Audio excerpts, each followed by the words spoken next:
My dear friends, tonight, I want you to consider something that will shake the very foundation of everything you believe about your world. What if I told you that the chair you're sitting in, the room around you, even the thoughts racing through your mind right now, what if none of it is as solid, as fixed, as permanent as you've been led to believe? You see, there's a secret hiding in plain sight, a secret so profound, so revolutionary, that when you truly grasp it, you'll never see your life the same way again. The secret is this: reality is an echo of what you ask, an echo of consciousness itself, an echo of the invisible creative power that dwells within you right now, at this very moment, whether you're aware of it or not. But before we dive into this mystery, let me ask you something that might disturb you. Have you ever wondered why your life keeps repeating the same patterns? Why, no matter how hard you try to change your circumstances, you find yourself in familiar situations, dealing with familiar problems, surrounded by familiar limitations? You change jobs, but somehow the same workplace drama follows you. You move to a new city, but the same type of people appear in your life. You promise yourself you'll be different this time, but there you are again, making the same choices, getting the same results. Why does this happen? Is it fate? Is it bad luck? Are you cursed? No, my friend. It's because you haven't understood the fundamental truth about creation itself. You haven't grasped that you are not a victim of your world. You are the author of it. Now I know what you're thinking. Neville, that's impossible. I didn't choose to be born where I was born. I didn't choose my family, my circumstances, the challenges I face. And you're right. Your conscious mind didn't choose these things. But there's another mind at work here, a deeper mind, and it's been busy creating your world from the inside out, whether you know it or not. Let me take you back to a fundamental principle that most people never truly comprehend. As within, so without. This isn't just pretty poetry or wishful thinking. This is the mechanics of creation itself. You see, consciousness is not produced by your brain. Consciousness is what's producing everything you call reality, including your brain. Modern quantum physics is beginning to catch up with what the ancient mystics always knew. The observer affects the observed. The act of conscious observation literally determines what manifests in the physical world. Scientists have discovered something extraordinary in their laboratories. When they observe a subatomic particle, it behaves like a particle, solid, predictable, measurable. But when no one is looking, that same particle exists as a wave of infinite possibilities, spread across space and time, neither here nor there, but everywhere and nowhere simultaneously. The moment conscious observation enters the picture, the wave collapses into a single reality. One possibility becomes actual, while infinite others fade into the quantum foam. Now here's where it gets fascinating. You are doing this same thing with your entire life. Every moment of every day. Your consciousness is collapsing waves of infinite possibility into the specific reality you experience. But here's the crucial part that most people miss. It's not your conscious thinking mind that's doing this. It's your subconscious mind, your deeper consciousness that's operating like a cosmic particle accelerator, taking your deepest beliefs, assumptions, and feelings about yourself and your world, and crystallizing them into physical experience. This is why I say, reality is an echo. When you shout into a canyon, what comes back to you? Your own voice, transformed by the landscape, but unmistakably yours. When you project consciousness into the quantum field of infinite possibilities, what comes back to you? Your own inner state, transformed into circumstances, relationships, opportunities, and challenges, but unmistakably reflecting what you've been broadcasting from within.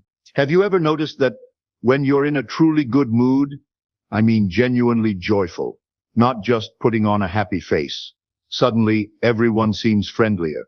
Opportunities appear from nowhere. Even traffic lights seem to turn green just for you.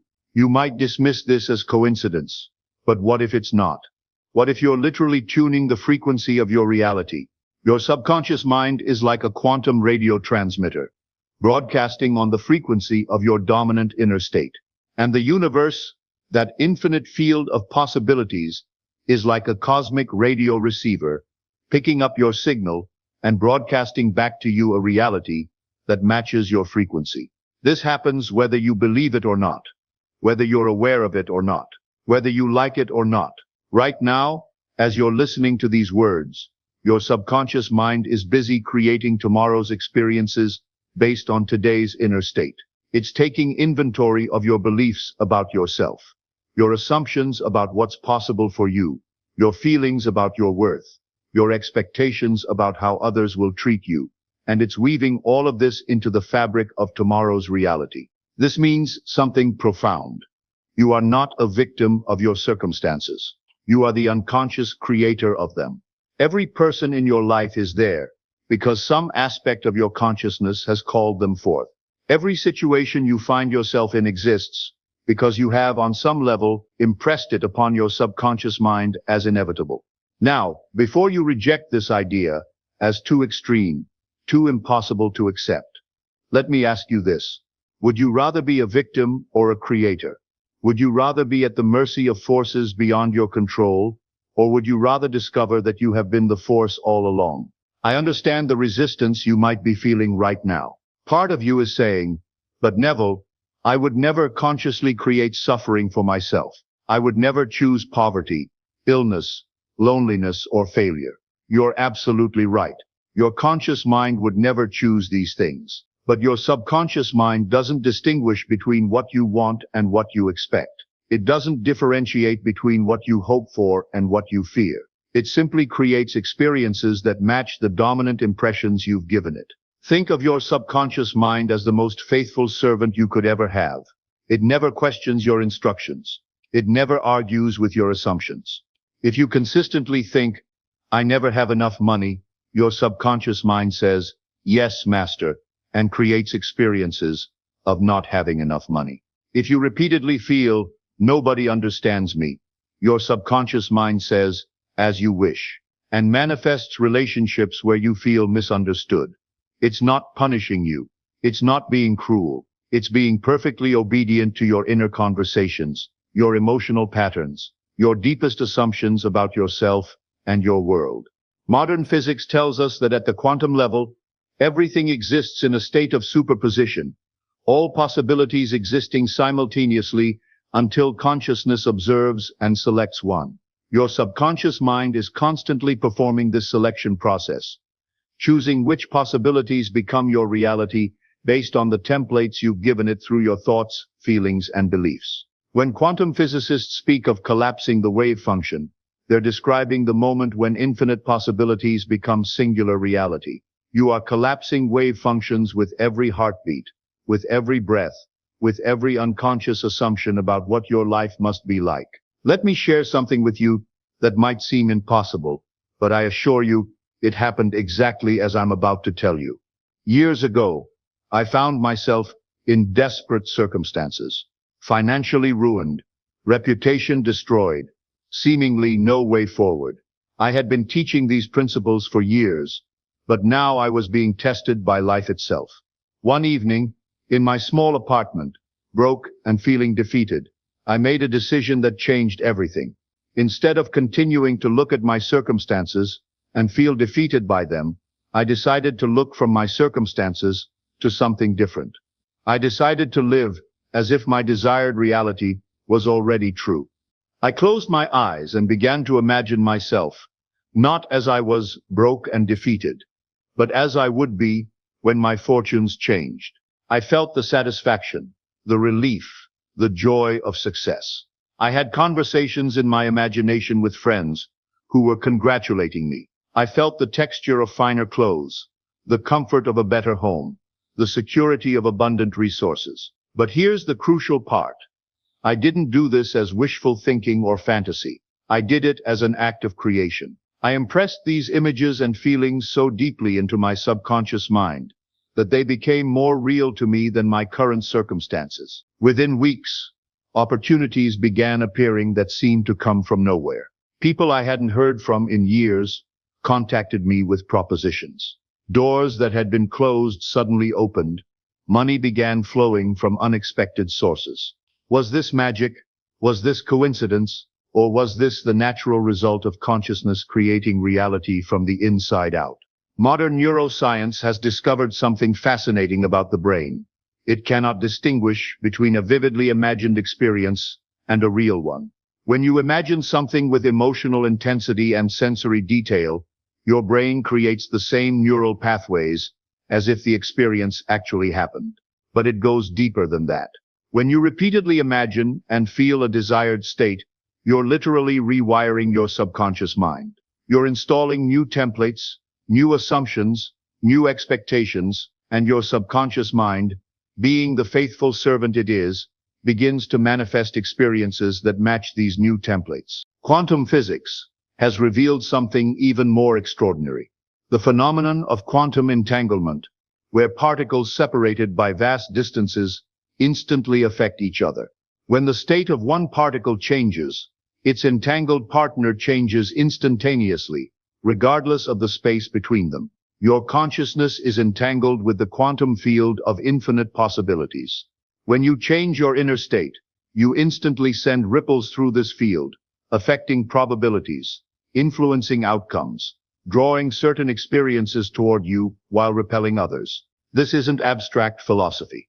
This has practical implications for every area of your life.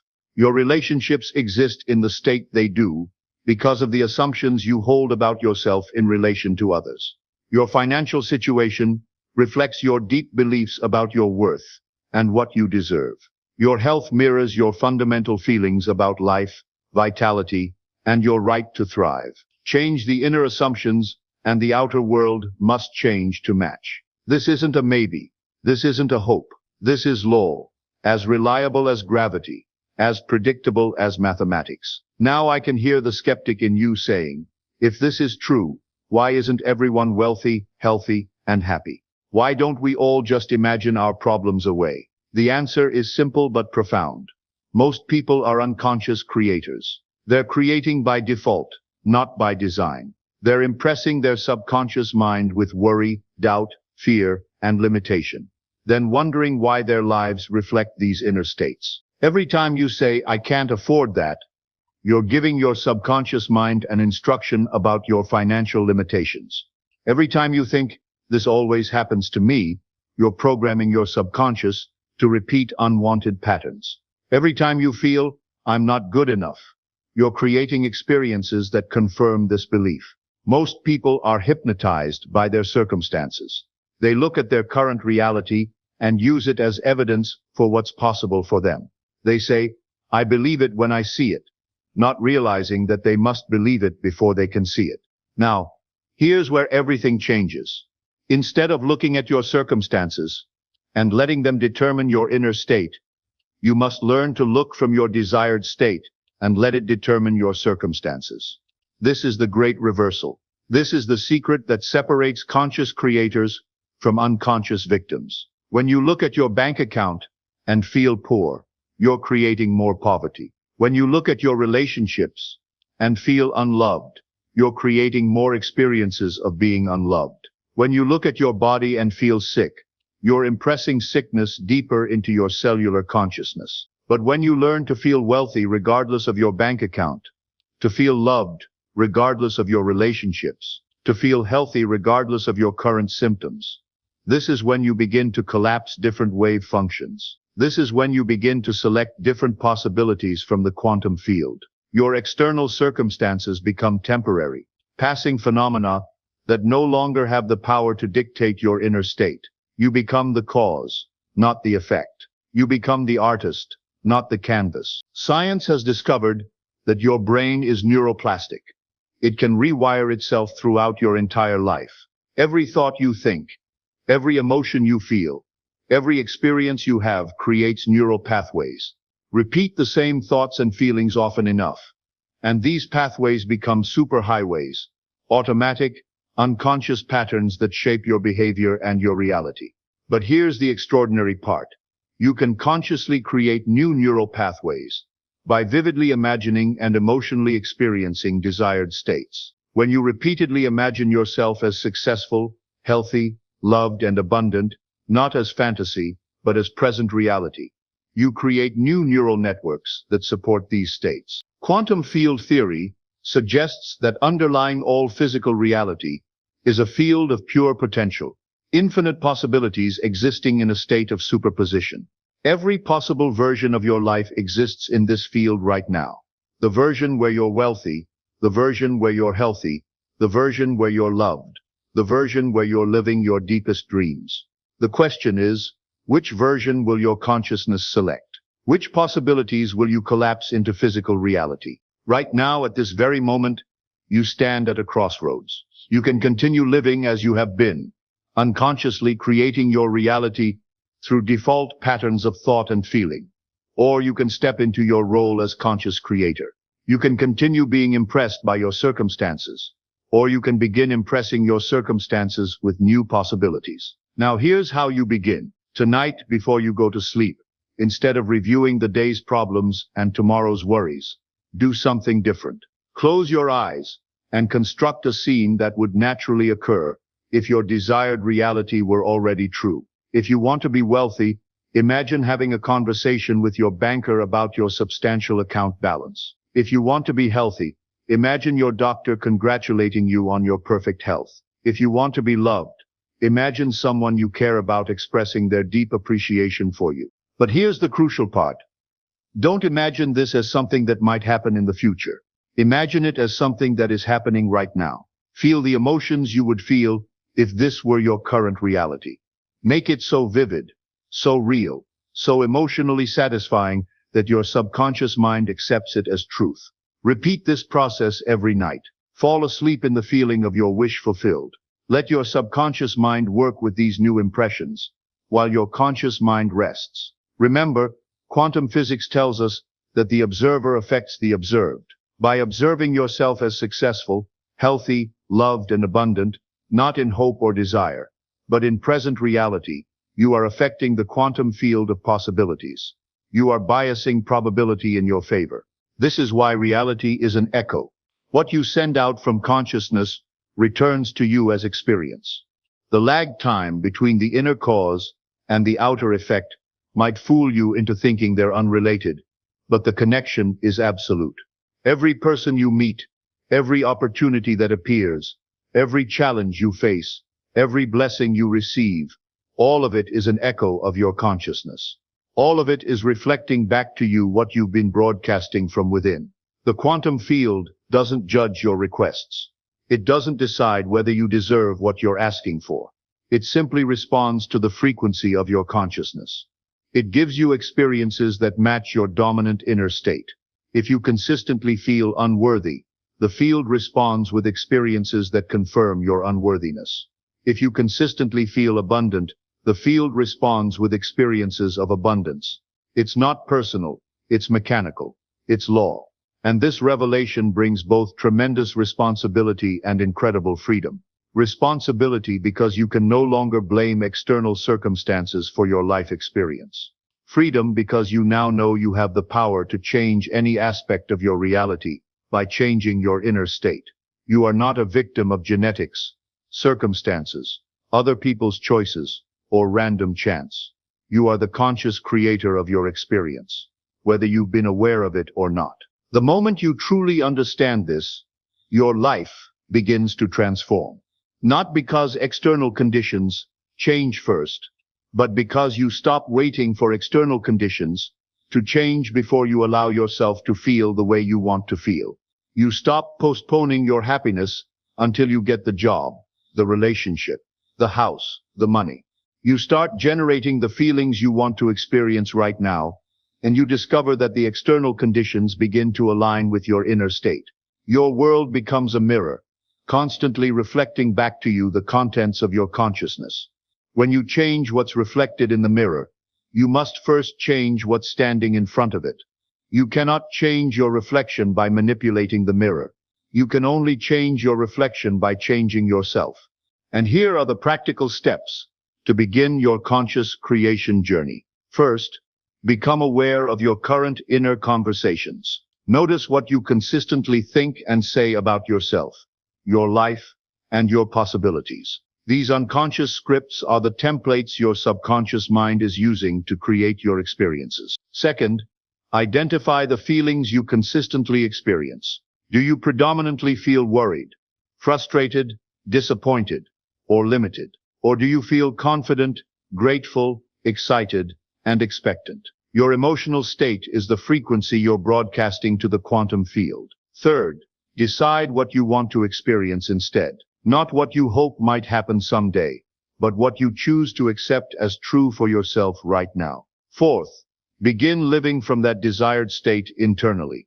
Think from it, feel from it, speak from it, act from it. Make it so real in your inner world that your external world has no choice but to conform to it.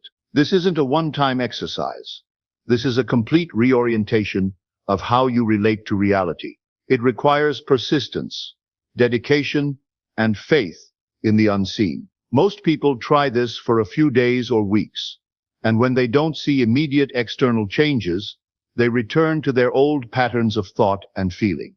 They give up just before the breakthrough would have occurred. Remember, there's often a delay between the inner cause and the outer effect. Just as there's a delay between shouting into a canyon and hearing the echo return, there's often a delay between impressing your subconscious mind with new patterns and seeing them manifest in your physical experience. This delay isn't arbitrary.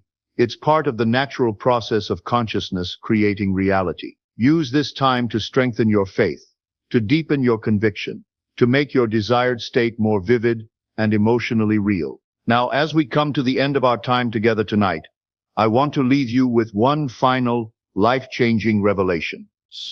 You are not separate from the creative power of the universe. You are not a small, insignificant being hoping for crumbs from a distant god. You are consciousness itself, temporarily focused through this particular point of awareness you call yourself. The same creative power that spins galaxies into existence, that orchestrates the dance of atoms and molecules, that grows flowers from seeds, and heals cuts without your conscious interference. This same power is operating through your consciousness right now. Tonight, when you lay your head on your pillow, remember, you are not going to sleep as a victim of circumstances. You are going to sleep as a conscious creator with the power to impress new realities upon your subconscious mind. Tonight, instead of falling asleep in worry about tomorrow's challenges, fall asleep in the feeling of tomorrow's victories. Instead of drifting off in the consciousness of limitation, drift off in the consciousness of unlimited possibilities. Reality is an echo, and you are about to change the sound you're making. You are about to broadcast a new frequency, and when that echo returns to you, as it must, as it always does, you will recognize it as the sound of your own conscious creation. The quantum field is listening. Your subconscious mind is ready to receive new instructions. The infinite possibilities are waiting for your selection. What echo will you create tonight? What reality will you call forth from the field of infinite potential? The choice, as always, has been yours all along. My friends, I want you to imagine something profound for just a moment. Imagine that everything you've been taught about limitation, about scarcity, about having to struggle for every blessing in your life. Imagine that it's all been a magnificent lie, not a lie told with malicious intent, but a lie inherited through generations of fear, passed down like a cursed heirloom from parent to child, from teacher to student, from society to soul. What if I told you that you were born with a sacred power? What if abundance isn't some distant dream reserved for the lucky few, but your divine birthright? What if prosperity, in all its forms, has been waiting for you all along, like a gift wrapped in golden paper, sitting patiently while you convinced yourself you weren't worthy to unwrap it? This is not just another motivational speech. This is a calling. This is an awakening. This is your invitation to step into the truth of who you are and what you deserve. For too long, we've been breathing the stale air of limitation. We've been taught to worship scarcity as if it were a virtue, to embrace poverty as if it were spiritual, to believe that somehow, somewhere, God decided that his children should live in lack. But I'm here to tell you tonight that this is the greatest spiritual deception of our time. Look around you at this magnificent universe. Does anything in creation suggest a God of scarcity? The stars number in the billions, not 10, not 100, but billions upon billions, each one burning with perfect energy, suspended in infinite space by laws that never fail. The oceans contain more water than we could ever measure, teeming with life, supporting millions of creatures in an endless dance of abundance. Even a single seed contains the potential for hundreds of plants. A single tree can produce thousands of fruits. Your own body regenerates millions of cells without you ever having to think about it. Everything in creation screams abundance, overflow, more than enough. Only the human mind, separated from its source, invented the cruel myth of not enough. The deepest wound in human consciousness isn't hatred, isn't greed, isn't even violence. It's the belief in lack. This is the original sin of our modern world, the first lie, the first error, the first denial of our divine nature. It whispers in our ears from childhood. There isn't enough, you aren't enough. You don't deserve abundance. But where did this lie come from? It came from generations of people who forgot their true identity. It came from religions that preached a God of judgment rather than a God of love. It came from societies built on competition rather than cooperation. It came from the fundamental misunderstanding of our relationship with the divine. When we truly understand the nature of God, not as a distant judge keeping track of our failures, but as the very source of all good, everything changes. God is not poor, my friends. God is not stingy. God is not keeping a ledger of who deserves what. God is abundance itself, and if you are made in His image, then abundance is your natural state. The universe is not a zero-sum game. When you prosper, you don't take anything away from anyone else. When you succeed, you don't diminish another's chances. When you live in abundance, you become a beacon of possibility for everyone around you. Your success gives others permission to succeed. Your joy gives others permission to be joyful. Your prosperity reminds the world that God's goodness is available to all. Now, I know what some of you are thinking, but what about humility? What about the virtue of poverty? Didn't Jesus say it's easier for a camel to go through the eye of a needle than for a rich man to enter heaven? Let me share something that will liberate your soul. Poverty is not humility. Spiritual poverty and material lack are not the same thing. True humility is the recognition that all good comes from God. It's the understanding that we are channels, not sources. It's the willingness to receive God's gifts with gratitude and share them with joy. But to reject material good in the name of humility is to reject the very flow of life itself. It's like refusing to breathe because you think oxygen is too good for you. It's like hiding from the sun because you believe you don't deserve its warmth. Now let's talk about money, because I know this is where many of you start to feel uncomfortable. You've been taught that money is somehow dirty, that it's the root of all evil, that spiritual people shouldn't care about material things. But let me revolutionize your thinking about money right now. Money is not dirty. Money is not evil. Money is energy, pure, neutral energy that takes on the character of the consciousness that handles it. Like electricity, it can light up a home, or it can cause harm, depending on how it's used. Like water, it can nourish life, or it can flood, depending on its direction. The problem isn't money itself. The problem is our relationship with money. Some people worship it, making it their god. Others fear it, pushing it away, as if it were poison. But both extremes come from the same misunderstanding. They give money power it doesn't have. Money is simply a tool. In the hands of a conscious person, it becomes an extension of love. It can feed the hungry, house the homeless, educate the ignorant, heal the sick. It can support art and beauty and truth. It can create opportunities and open doors. It can be a powerful force for good in the world. But here's what's crucial to understand. Money flows to those who have healed their relationship with it. If you secretly believe money is evil, your subconscious will repel it. If you're afraid of having too much, you'll sabotage your own success. If you think wealthy people are automatically greedy or shallow, you'll unconsciously avoid joining their ranks. But when you see money as God's energy in motion, when you understand that you can be both spiritual and prosperous, when you realize that your abundance can be a blessing to the world, then money begins to flow to you naturally, easily, joyfully. Now let's talk about the invisible barriers that keep abundance at arm's length. These aren't external obstacles. They're internal idols, mental constructs that we've unknowingly built and worshipped in the secret temples of our minds. The first idol is the idol of unworthiness. This is the voice that says, "Who am I to have abundance? I've made mistakes. I don't deserve good things. If God wanted me to prosper, He would have made it happen by now." This idol feeds on guilt and shame, growing stronger every time you focus on your failures instead of your potential. Here's the truth. God doesn't wait for you to become perfect before blessing you. His gifts aren't rewards for good behavior. They're expressions of His nature. You don't have to earn your inheritance. You just have to accept it. The second idol is the idol of suffering.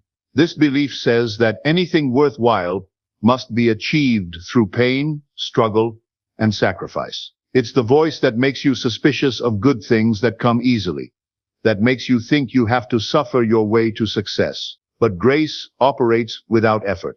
The flower doesn't struggle to bloom. The sun doesn't strain to shine. True abundance flows naturally when you align with its source. You weren't born to suffer your way to fulfillment. You were born to allow the divine to fulfill its purpose through you. The third idol is the idol of comparison. This is the lie that says, if I have more, someone else will have less. It's the scarcity mindset that sees life as a competition rather than a collaboration. But God's abundance isn't limited.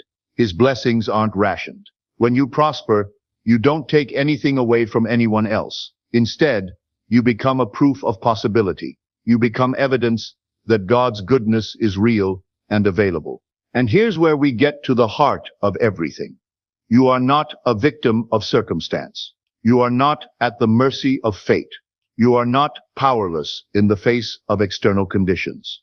You are a creative consciousness, made in the image of the Creator Himself. Every thought you think is a prayer. Every belief you hold is an instruction to the universe. Every expectation you carry is a magnet that draws experiences to you. This isn't mystical mumbo-jumbo. This is spiritual law, as real and reliable as gravity. Your outer world is a reflection of your inner world. If you want to change what's happening around you, you must first change what's happening within you. This doesn't mean you're to blame for every difficulty you face. It means you're empowered to transform every situation you encounter. When you truly understand this principle, everything changes. You stop seeing yourself as a victim and start seeing yourself as a creator. You stop reacting to life and start responding to it. You stop waiting for things to change and start being the change. But this power comes with responsibility. You must become conscious of your thoughts, deliberate in your beliefs, intentional in your expectations. You must guard your mind like a sacred garden, planting only seeds that will produce the harvest you desire. And prayer is not begging. Prayer is not pleading with a reluctant God to throw you a few crumbs from heaven's table. Prayer is alignment. Prayer is tuning your consciousness to the frequency of divine abundance. Prayer is remembering who you are and claiming what's already yours. When you pray effectively, you don't say, "God, please give me what I lack." Instead, you say, "Thank you, God, for what you've already provided. I now open my heart to receive it." You don't pray from desperation. You pray from expectation. You don't pray to convince God to bless you. You pray to convince yourself to accept the blessing. The key to answered prayer is not the loudness of your voice or the length of your petition. It's the clarity of your intention and the purity of your faith. When you pray with absolute conviction that what you're asking for is already yours, it manifests with stunning speed. But prayer without action is incomplete.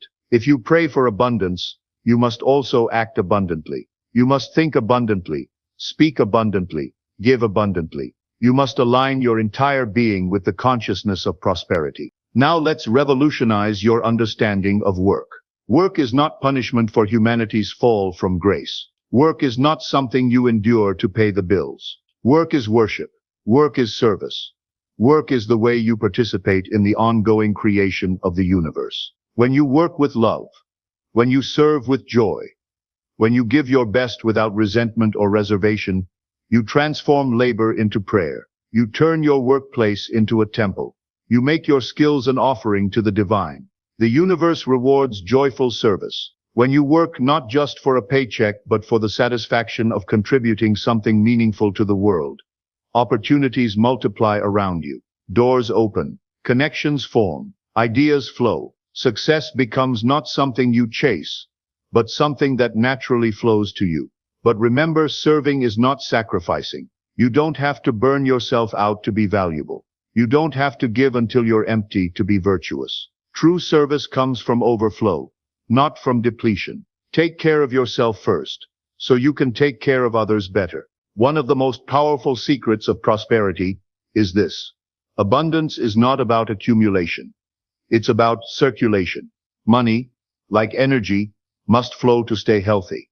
When you hoard out of fear, you interrupt the natural circulation of good. When you give from love, you accelerate it.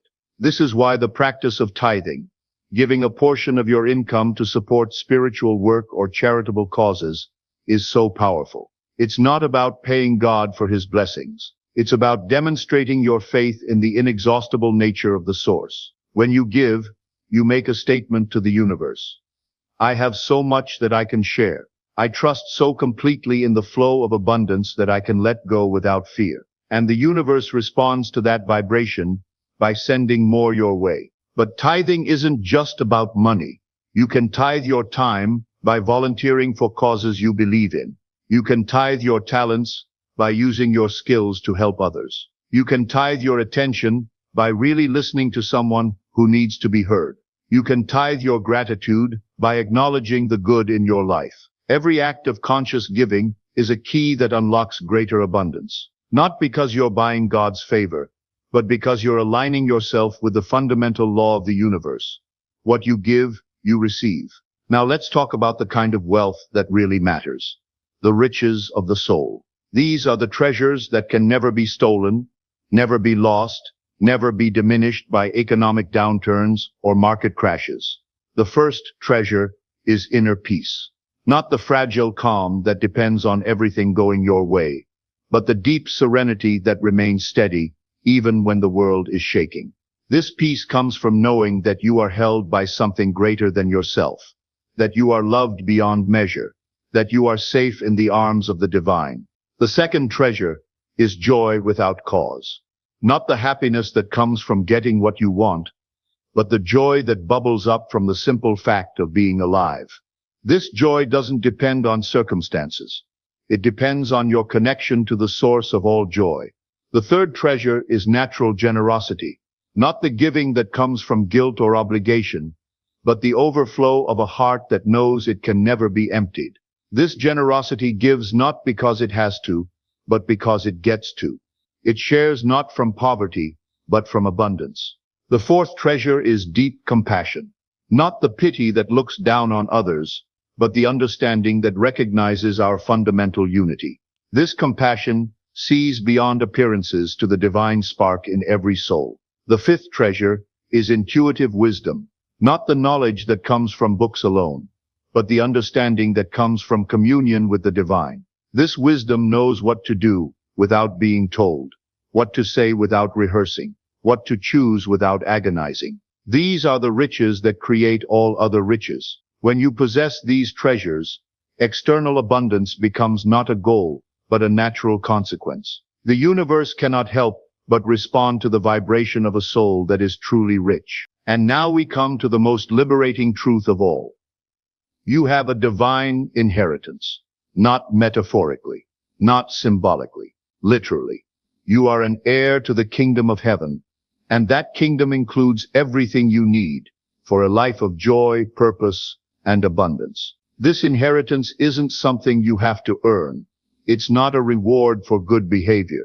It's not contingent on your performance or your perfection. It's yours by divine right, by spiritual birthright, by the simple fact that you are a child of the Most High God. But like any inheritance, it must be claimed. It must be accepted. It must be received with gratitude and used with wisdom. Too many people live at the gates of their own abundance, looking through the keyhole at what could be theirs, but never quite believing they deserve to walk through the door. Your inheritance includes health, not just the absence of disease, but vibrant vitality that allows you to fulfill your purpose with energy and enthusiasm. Your inheritance includes relationships, not just any relationships, but connections that nurture your soul and support your growth. Your inheritance includes creative expression, the ability to bring beauty and meaning into the world through your unique gifts. And yes, your inheritance includes material prosperity, not obscene wealth that corrupts the soul, but abundant provision that allows you to live freely, give generously, and serve joyfully. Money is part of your inheritance because money is simply energy, and you have the right to have energy flowing through your life. So, how do you make this transformation? How do you shift from a consciousness of scarcity to a consciousness of abundance? It begins with a decision to no longer accept limitation as your reality. Start by examining your thoughts. What do you think about money? What do you believe about success? What do you expect from life? If your thoughts are dominated by lack, fear, and limitation, then that's what you'll experience. But if you can shift your thoughts to abundance, gratitude, and possibility, your entire world will begin to change. Practice gratitude daily, not just for the big things, but for the small ones. Gratitude is the fastest way to shift your consciousness from scarcity to abundance. When you focus on what you have, you automatically attract more to be grateful for. Speak differently. Instead of saying, "I can't afford it," say, "I'm choosing to spend my money on other things." Instead of saying, "I'm broke," say, "I'm temporarily between blessings."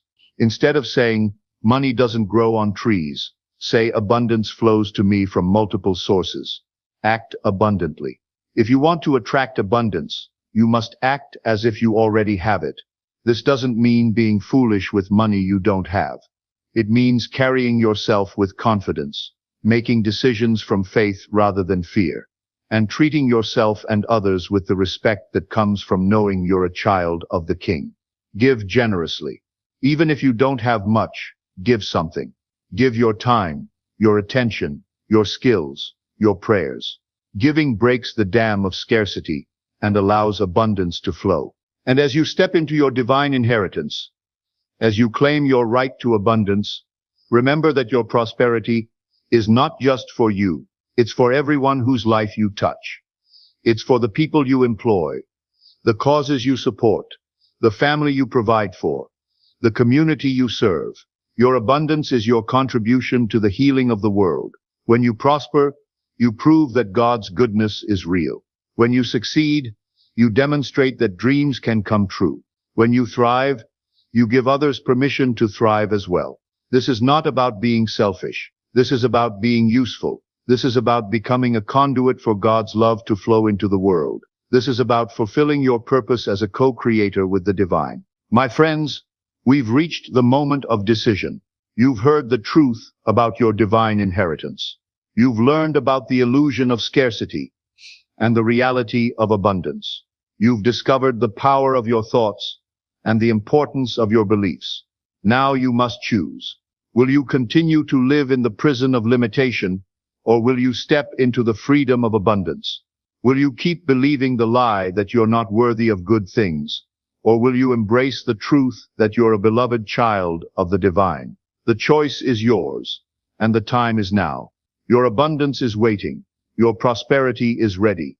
Your divine inheritance is calling your name. Stand up right now, not just physically, but spiritually. Stand up in your consciousness. Stand up in your expectation. Stand up in your faith. Declare with me, "I am a child of God, and I claim my divine inheritance. I release all beliefs in limitation. I embrace all possibilities for good. I open my heart to receive the abundance that is my birthright." And as you step into this new consciousness, As you claim your divine inheritance, here's what awaits you. You'll discover that opportunities appear where you never saw them before. Doors will open that you didn't even know existed.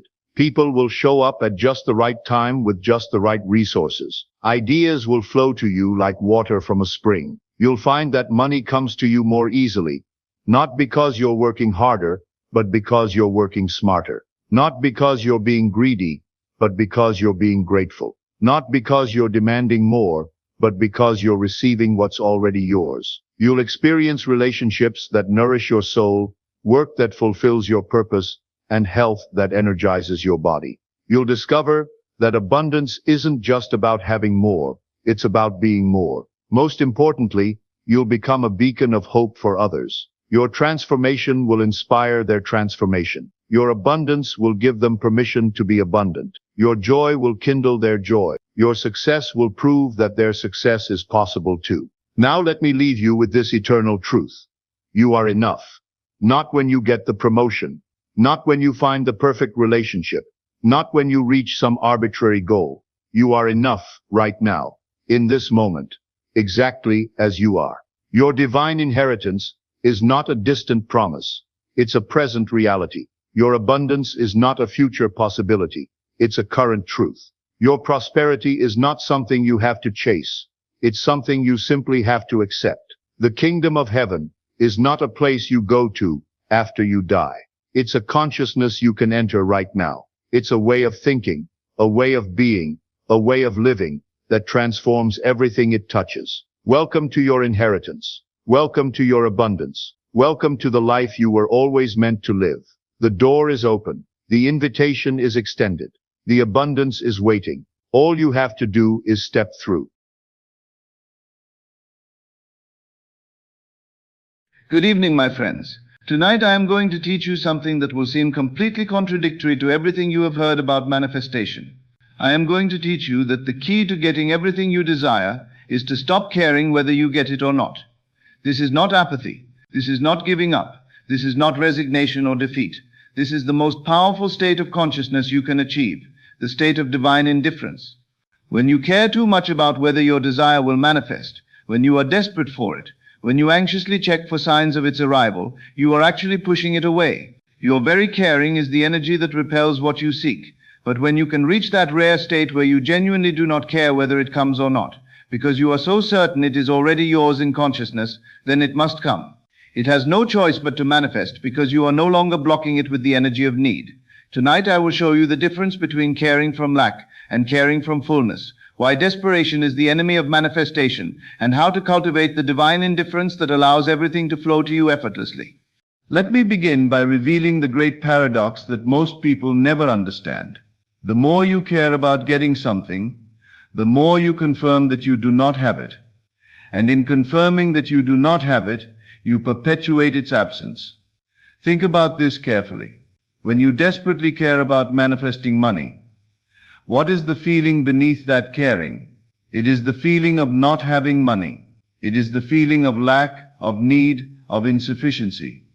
Your desperate caring is actually a continuous affirmation. I do not have this, I need this.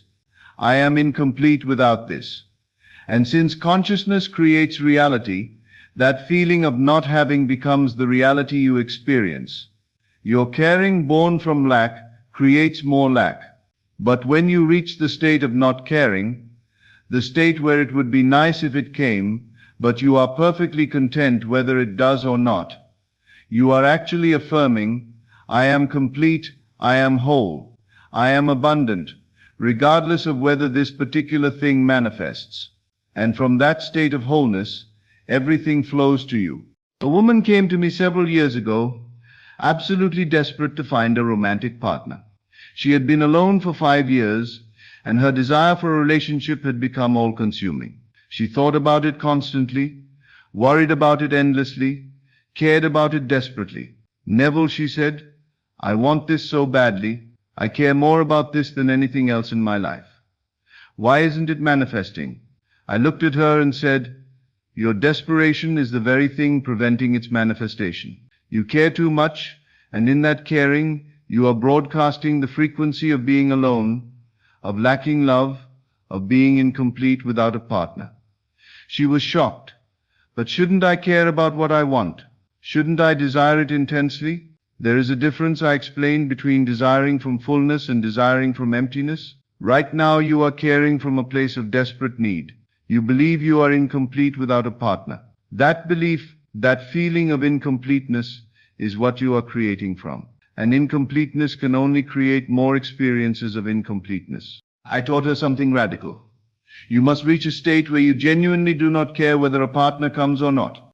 Not because you have given up, but because you have become so complete in yourself, so whole in your own consciousness, that a partner would be wonderful but is not necessary for your fulfillment. At first she thought I was telling her to give up on her desire. But I explained that this was not about giving up, it was about giving over. It was about releasing the desperate grip of needing the desire and resting in the certainty that you are already complete. She practiced this for several months. She deliberately cultivated a feeling of contentment with her life as it was. She stopped desperately seeking. She reached a genuine state of it would be nice, but I am perfectly fine either way. And within 3 months of reaching that state of divine indifference, she met someone naturally, effortlessly in the most unexpected way. But notice, she did not meet him while desperately seeking. She met him when she had stopped caring about whether it happened or not. The caring from lack had kept him away. The indifference from fullness had drawn him to her. Let me be absolutely clear about why desperation repels what you desire. Desperation is the loudest possible declaration of absence. When you are desperate for money, you are affirming poverty. When you are desperate for love, you are affirming loneliness. When you are desperate for health, you are affirming sickness. Desperation is consciousness focused entirely on what is missing, and what you focus on in consciousness must manifest as your experience. Think about the energy of desperation. It is clutching, grasping, needy, anxious. It is the energy of someone drowning, frantically reaching for anything to save them. And this energy repels rather than attracts because it is the energy of lack, not abundance. I have seen this principle demonstrated countless times. People come to me desperate for their desires, desperate for money, for healing, for love, for success. And I can see immediately that their desperation is the very thing preventing manifestation. A businessman came to me whose company was on the verge of bankruptcy. He was desperate, frantically working, anxiously strategizing, desperately trying to force success. Every fiber of his being screamed, I need this business to succeed or I will be destroyed. And that desperate energy was repelling every opportunity, every solution, every possibility of success.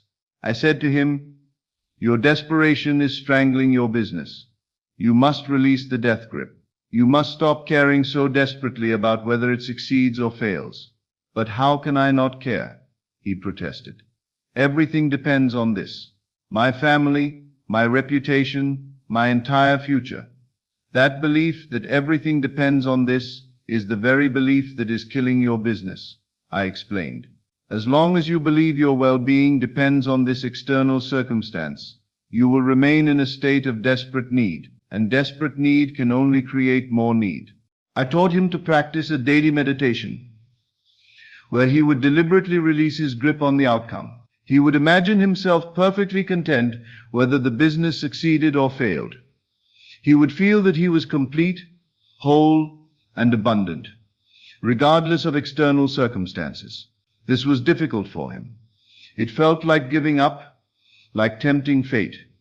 But I explained that this was not giving up, it was giving over to a higher power, to the infinite intelligence of consciousness, that knows how to create far better than the limited, desperate conscious mind. As he practiced this release, something remarkable happened. His anxiety dissolved, his desperate action ceased. And from that place of indifference, of genuine I am fine either way, creative solutions appeared that he had been too desperate to see before. Within 6 months, his business had not only recovered, but was more profitable than ever. But the recovery came only after he stopped desperately caring about whether it survived or died. Desperation repels. Indifference attracts. Now let me reveal to you what divine indifference actually is, because many people misunderstand this principle. Divine indifference is not about not wanting your desire. It is not about suppressing your wishes or pretending you do not care. Divine indifference is the natural state of someone who already has what they desire. Think about something you already have that you no longer think about. Perhaps your ability to walk, to see, to breathe. Do you care desperately about having these things? No. You are indifferent to them because they are already yours. They are so natural, so certain that you do not give them a second thought.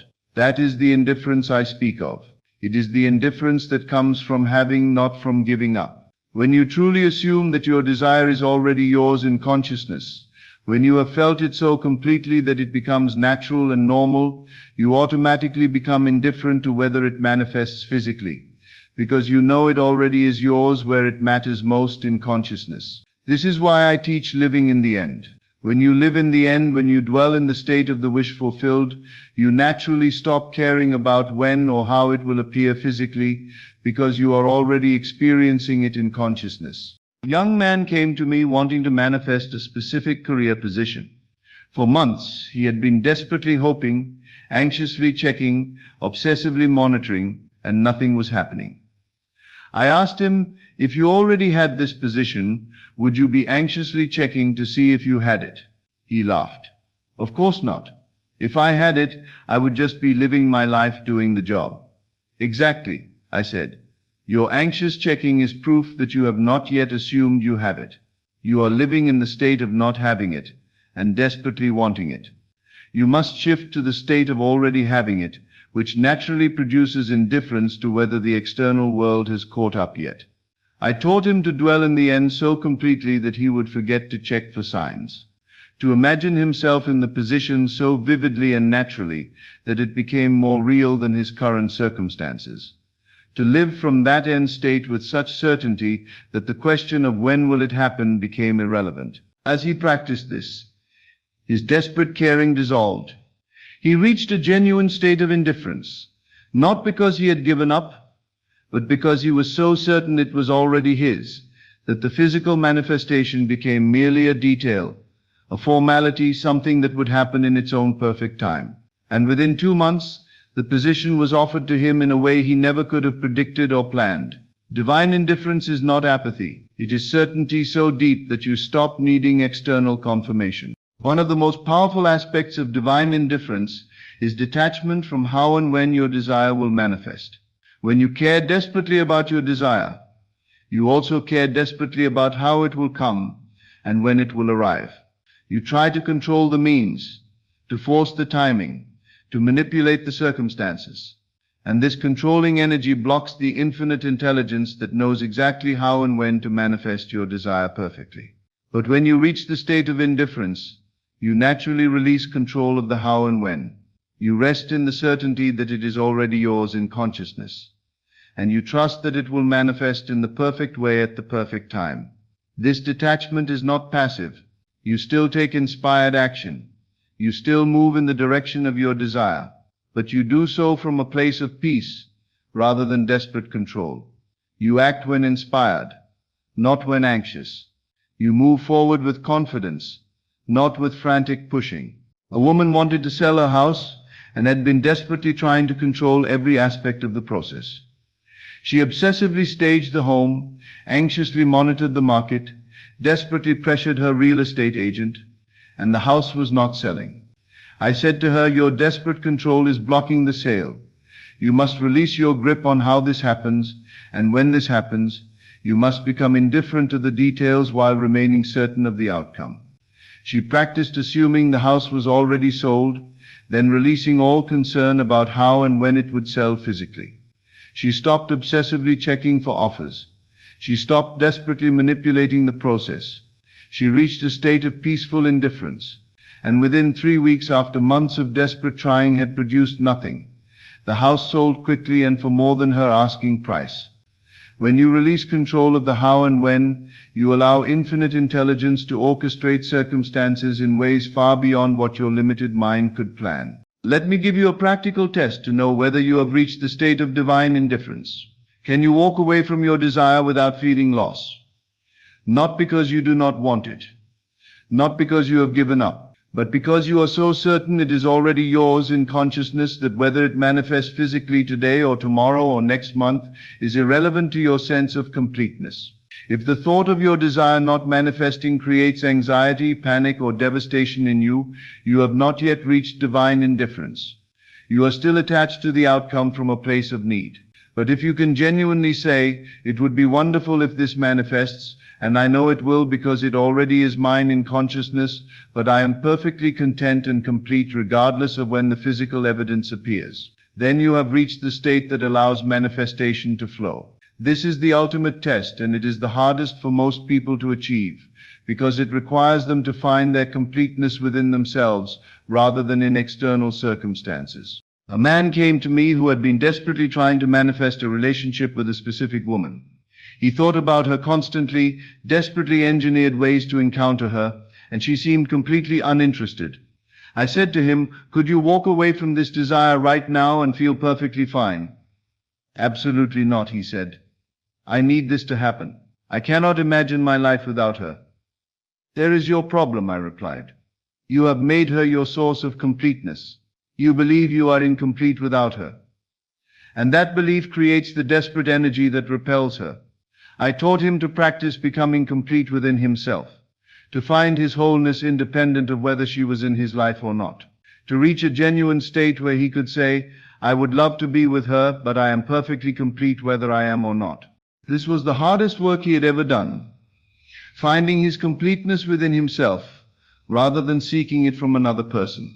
But as he practiced this, something shifted. The desperate, needy energy dissolved. He became genuinely content with his life as it was. And interestingly, as he reached that state of indifference, as he became genuinely okay with or without her, she began showing interest. The very indifference he had cultivated became attractive, because it signaled wholeness rather than neediness. The ability to walk away is not about rejecting your desire. It is about being so complete in yourself that your desire becomes a joyful addition rather than a desperate need. Now, let me clarify something important. I am not teaching you to become cold, emotionless, or uncaring about life. I am teaching you the difference between caring from fullness and caring from lack. Caring from lack is, I need this or I will be incomplete. Caring from fullness is, I already am complete, and this will be a delightful expression of my completeness. Caring from lack is, without this, I am not enough. Caring from fullness is, I am already enough, and this is the overflow of my abundance. Do you see the difference? Both involve caring. Both involve desire. But one cares from a place of emptiness and need, while the other cares from a place of wholeness and abundance. When you care from fullness, you naturally embody divine indifference because your well-being is not dependent on the outcome. You want it. Yes. You desire it. Yes. But your sense of completeness, your inner peace, your fundamental okayness does not depend on getting it. And paradoxically, it is this very independence from the outcome that allows the outcome to manifest effortlessly. A woman wanted to start a business but was paralyzed by fear of failure. She cared desperately about succeeding because she believed her worth as a person depended on the success of this business. I said to her, "You are caring from lack. You believe your business success will make you valuable, which means you currently believe you are not valuable.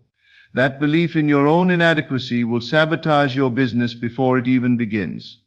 I taught her to find her value independent of any external achievement, to know herself as already whole, already worthy, already successful in consciousness, to care about the business from that place of fullness, rather than from a desperate need to prove her worth.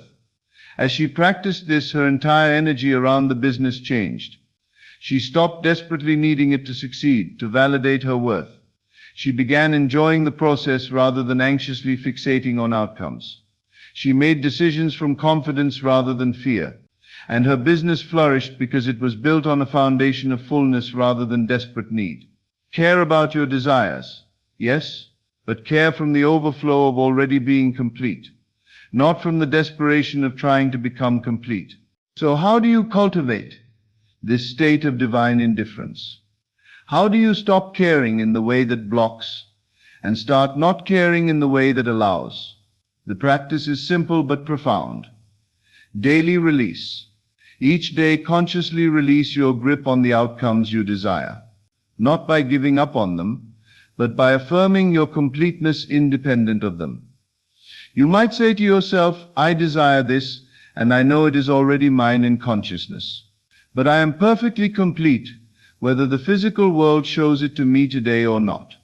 I release my need for external validation of what I know is already true in consciousness. Or more simply, it would be wonderful, but I am fine either way. This is not a statement of indifference from apathy. It is a statement of indifference from certainty. You are fine either way because you know it is already yours where it truly matters. In consciousness, and the physical manifestation is merely a matter of time. Practice this release especially in moments when you catch yourself desperately checking for signs, anxiously obsessing over timing, or frantically trying to control how your desire will manifest. In those moments, pause, take a breath, and consciously release the death grip. Affirm your completeness. Return to the state of certainty that allows indifference. A man wanting to heal his body caught himself obsessively checking symptoms dozens of times per day. Each time he checked, he was affirming, I am still sick, I am still broken, I still need healing.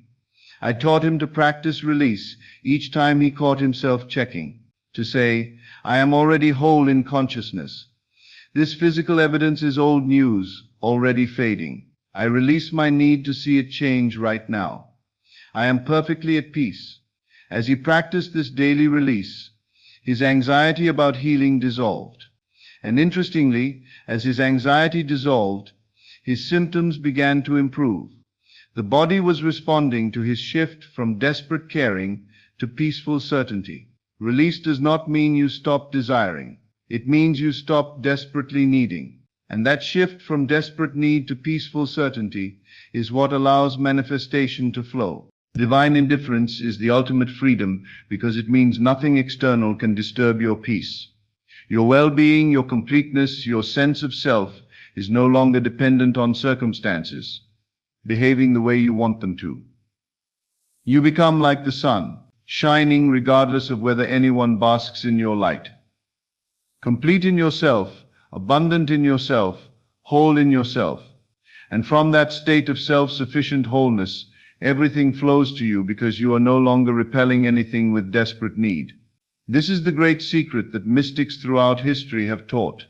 Attachment is suffering, and freedom comes from releasing attachment to outcomes while remaining passionately engaged with life. You care deeply about your desires. Yes. You hold the vision. Yes. You maintain the assumption. Yes. But underneath it all, you remain peacefully indifferent to when and how they manifest, because you are already complete in consciousness. Tonight I want you to understand this clearly. The things you desperately care about are being kept away by your very desperation. The tight grip with which you clutch your desires is strangling them. But if you can release that grip, if you can reach the state of divine indifference where you are genuinely okay either way because you know you are already complete, then everything you desire must flow to you effortlessly. Stop caring about when it will happen. Stop caring about how it will happen. Stop caring about whether others see it happening. Stop caring in the desperate, needy way that pushes away. Instead, care from the fullness of already having. Care from the overflow of being complete. Care with the peaceful certainty that what is yours in consciousness must manifest in experience.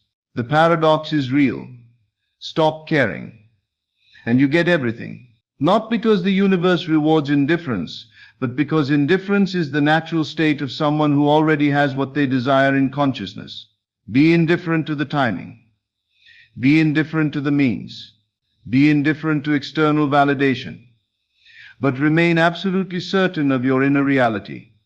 Your consciousness of already having that certainty, combined with indifference to externals, is the most powerful state of manifestation you can achieve. Release the death grip. Find your completeness within. Care from overflow rather than from need. And watch as everything you desire flows to you effortlessly, naturally, inevitably. Not because you stop wanting it, but because you stop desperately needing it. Stop caring in the way that blocks and start not caring in the way that allows, and you will get everything. Thank you, and good evening. As always, thank you for joining me on this journey into the depths of consciousness. Remember, you are not here by accident. You are here because your soul is ready for this truth.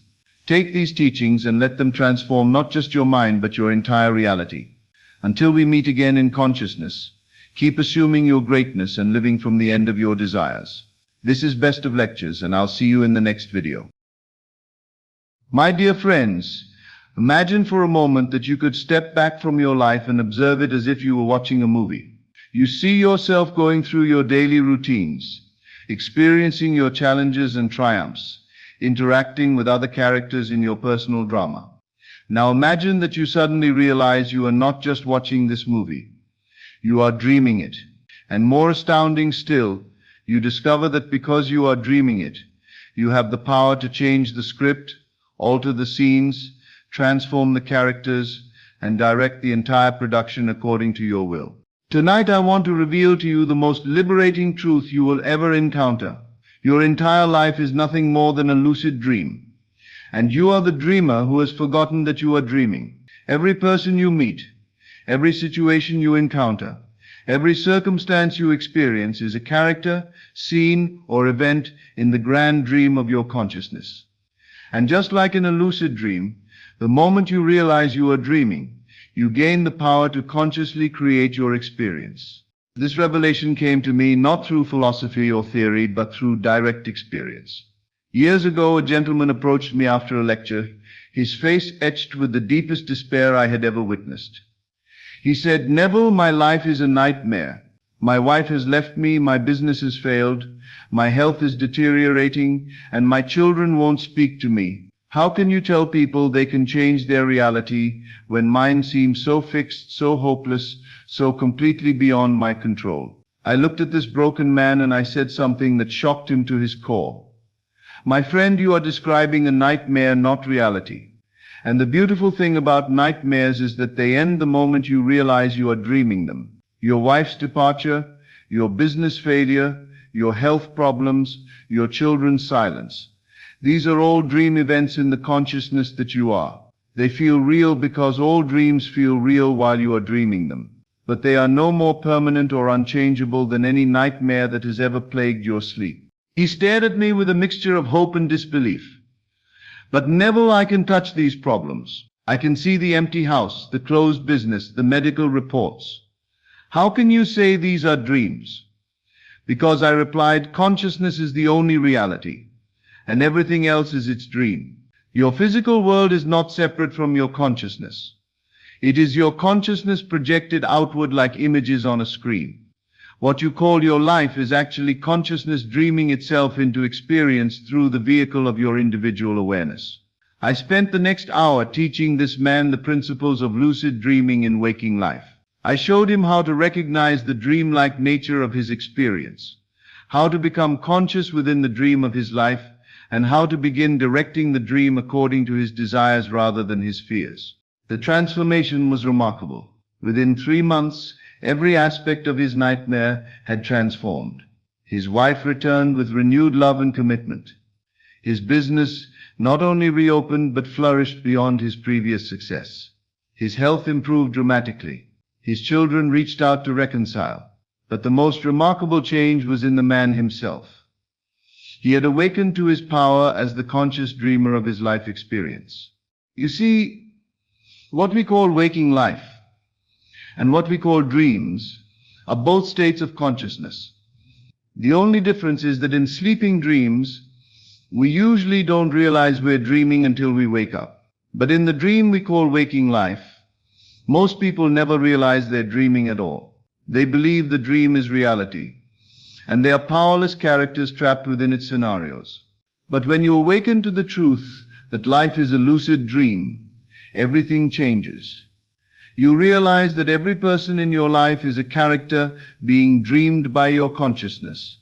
Every situation you face is a scene being projected by your imagination. Every circumstance you encounter is an event being created by your assumptions and beliefs. This is not metaphor or poetic language. This is literal truth. Just as in your sleeping dreams, every character, no matter how real they seem, is actually an aspect of your own mind, so too in your waking dream, every person you encounter is an aspect of your own consciousness appearing to be separate. When you dream at night and encounter people in your dreams, you don't think they have independent existence outside your mind. You understand they are projections of your consciousness. Yet those same dream characters can seem to have their own personalities, make their own decisions, and even oppose your will within the dream.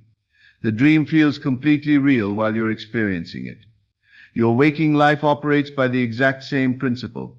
The difference is that the waking dream is more stable, more consistent, and more collective than your private sleeping dreams. But it is still fundamentally a dream, the dream of consciousness experiencing itself through infinite individual perspectives. Let me tell you about a woman who grasped this truth so completely that she transformed what appeared to be an impossible situation. She came to me in tears saying, "Neville, my daughter has been addicted to drugs for 5 years.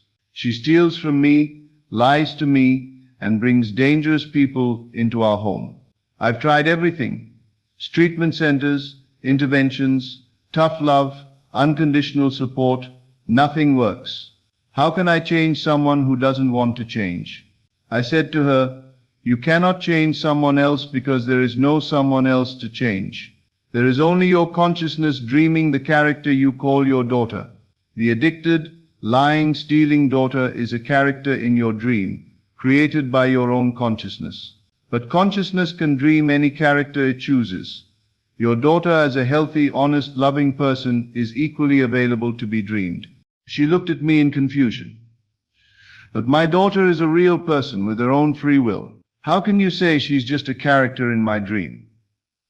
"In your sleeping dreams," I replied, "do the characters have free will? They seem to, don't they?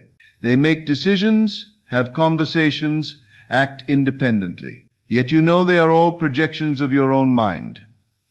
Your daughter's apparent free will is the same phenomenon, consciousness creating the experience of separate, independent characters within its own dream." I taught this woman the principles of lucid dreaming applied to her relationship with her daughter. Instead of reacting to the dream character of addicted daughter, she began to dream the character of recovered daughter. Instead of focusing on the nightmare scenario of addiction, she began to experience the dream scenario of healing and wholeness. Every day she would spend time in conscious dreaming, what others might call visualization or imagination, but which is actually the practice of directing the dream of life. She would dream conversations with her healthy daughter. She would dream scenes of their harmonious relationship. She would dream the feeling of having a daughter who was clean, honest, and loving. But most importantly, she learned to see her actual daughter not as a fixed character with permanent traits, but as a fluid dream projection that could change as her consciousness changed. When her daughter acted out, instead of reacting to the behavior as real, she would remember, "This is a dream sequence reflecting my old consciousness of fear and limitation. I can choose to dream a different scene." The transformation took 6 months, but it was profound and lasting. Her daughter voluntarily entered treatment, successfully overcame her addiction, and rebuilt their relationship with complete honesty and genuine love. The mother had not changed another person. She had changed her dream, and the dream character naturally reflected the new dream consciousness. This is the power of recognizing life as a lucid dream. You stop being a victim of your dream and start being the conscious director of it.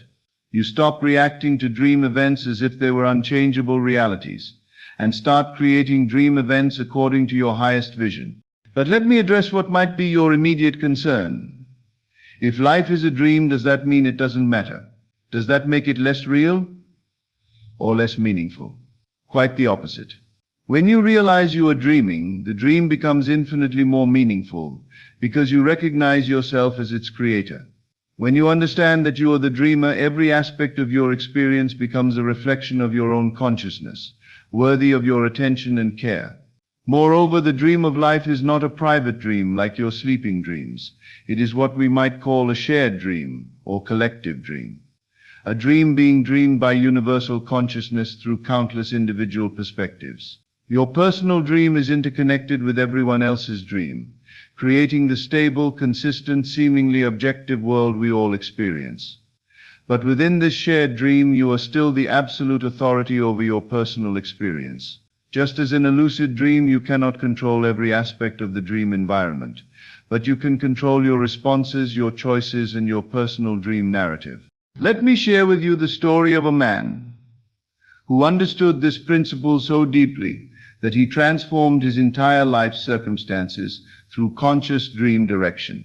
He was a teacher in an inner-city school, surrounded by violence, poverty, and hopelessness. He said to me, "Neville, I want to help these children, but the system is broken, the community is destroyed, and the problems are overwhelming. How can I make a difference when everything around me is falling apart?" I said to him, "You are dreaming yourself as a teacher in a nightmare scenario, but you could just as easily dream yourself as a teacher in an inspiring, transformative environment. The children, the system, the community, these are all aspects of your dream. Change the dreamer, and the dream must change." "But these are real children with real problems," he protested. "Yes," I replied, "and in your sleeping dreams, the characters also seem to have real problems, but those problems exist within your dream consciousness, not outside it. These children and their circumstances exist within the dream of consciousness, both your individual consciousness and the collective consciousness of which you are a part. By changing your dream consciousness, you participate in changing the collective dream." This teacher began to practice conscious dreaming about his work environment. Instead of seeing himself as overwhelmed by problems beyond his control, he began to dream himself as a powerful, inspiring educator surrounded by eager, successful students. Instead of experiencing his school as a place of limitation and despair, he began to dream it as a place of transformation and hope. But he didn't just dream differently. He began to act from within his new dream. He treated his students as if they were the successful, inspired learners he was dreaming them to be. He approached his work as if he were in the transformative environment he was dreaming. He spoke to parents and administrators from the consciousness of someone whose dream was one of educational excellence and student success. Within 2 years, his classroom had become a model program. His students were achieving at levels no one thought possible. Other teachers were asking him for advice. The administration was implementing his innovative methods throughout the school. The local media was featuring his success story. Had he changed external reality through some mystical power? No. He had changed his dream consciousness, and the dream naturally reflected his new inner reality. This is what happens when you master the art of lucid living. You stop being tossed around by dream events and start consciously participating in dream creation. You stop feeling powerless in your circumstances and start exercising your power as the dreamer of your circumstances. But understanding life as a lucid dream also reveals why change sometimes seems so difficult or slow. In your sleeping dreams, when you become lucid, you can often make immediate changes. Fly, teleport, transform the dream environment. But the waking dream has different characteristics. It has momentum, consistency, and stability that make changes more gradual. This is because the waking dream is not just your personal dream. It's a collective dream involving billions of dreamers. Your personal changes must harmonize with the larger dream structure. But within that structure, you have complete authority over your personal dream experience.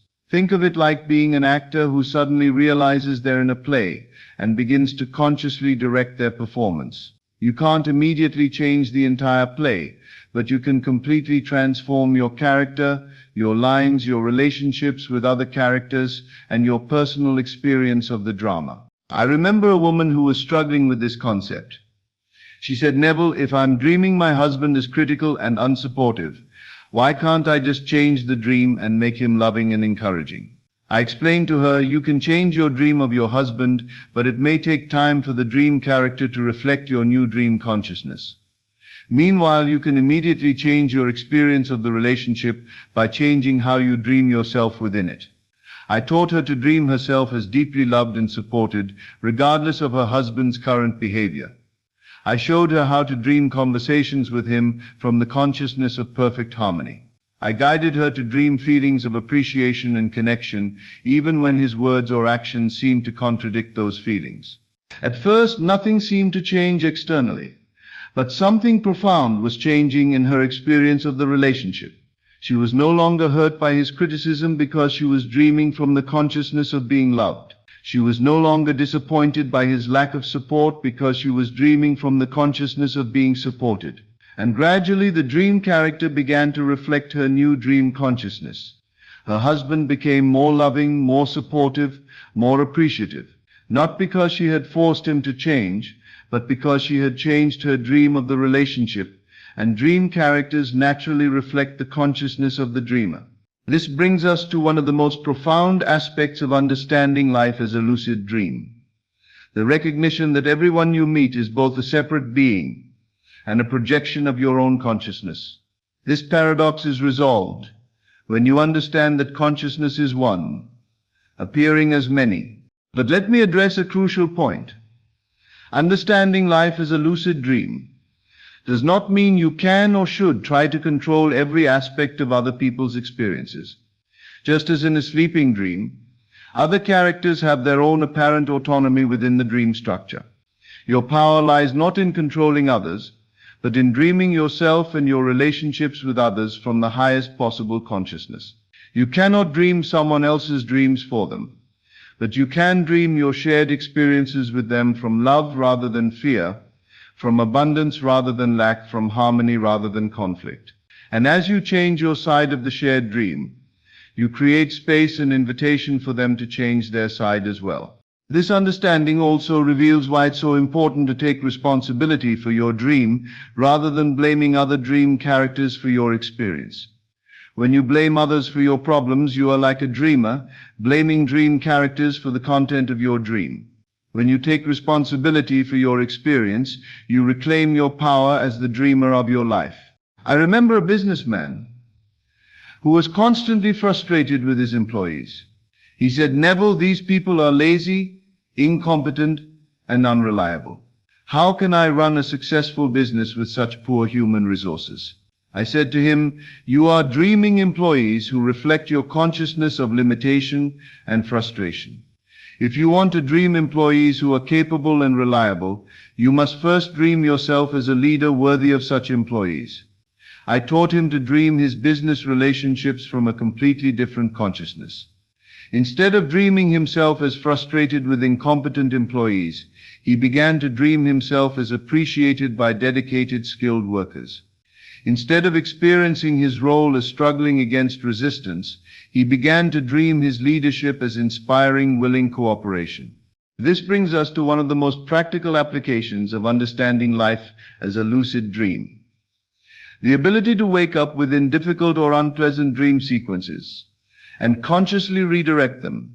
In your sleeping dreams, when you become lucid during a nightmare, you can choose to fly away, transform the scary characters into friendly ones, or change the entire dream scenario. The same principle applies to challenging situations in your waking dream. When you find yourself in a difficult conversation, you can remember this is a dream sequence and choose to dream it differently. When you face a challenging situation, you can recognize it as a scene in your dream and begin to dream a more positive scene. When you encounter resistance or opposition, you can see it as dream drama and dream harmony instead. Let me tell you about a woman who mastered this technique in her marriage. She said, "Neville, my husband and I have the same argument over and over. It always starts the same way, unfolds in the same pattern, and ends with the same hurt feelings. How can I break this cycle?"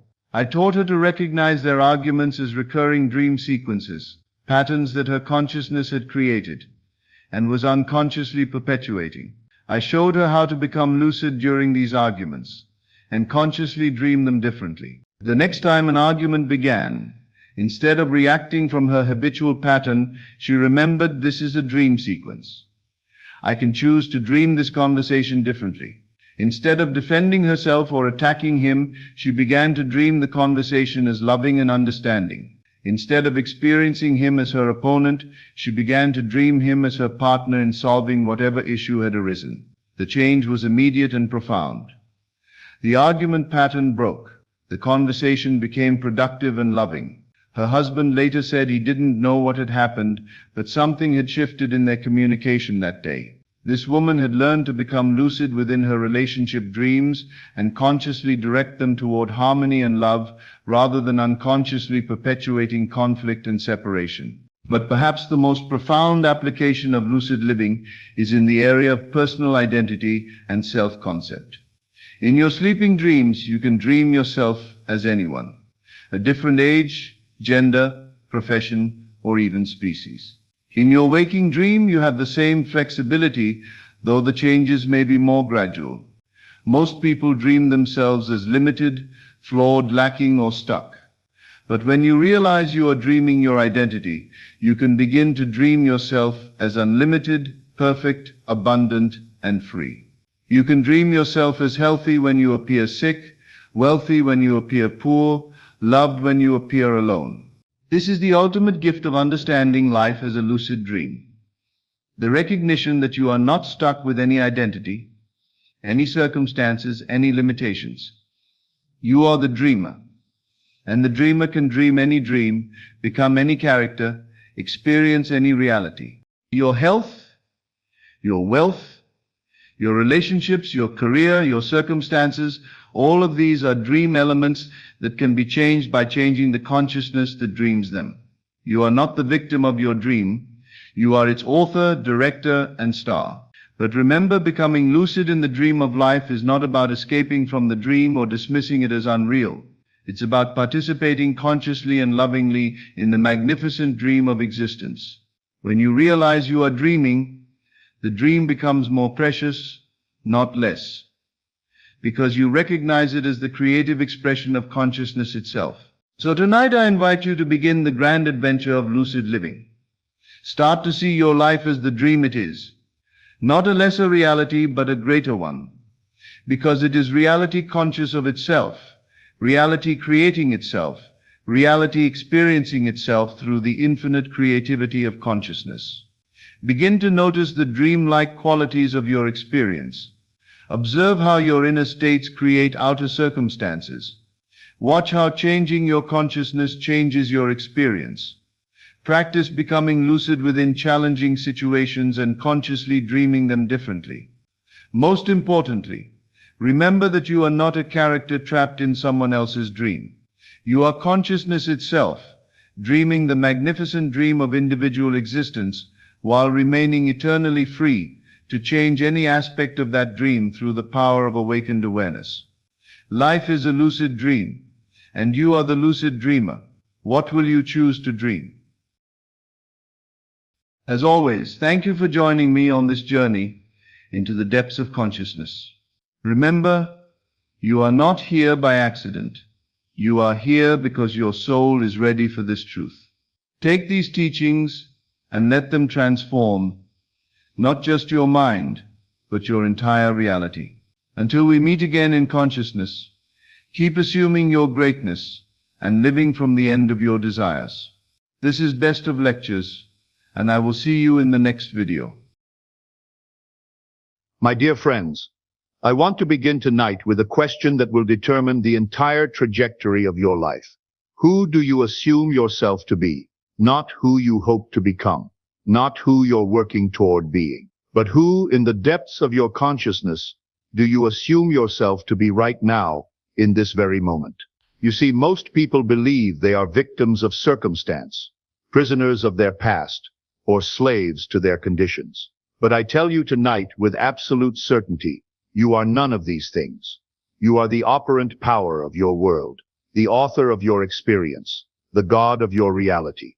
The principle I'm about to share with you is so simple that the intellectual mind often dismisses it, yet so profound that when properly understood and applied, it can transform your entire existence in ways that will seem miraculous to those who don't understand the law.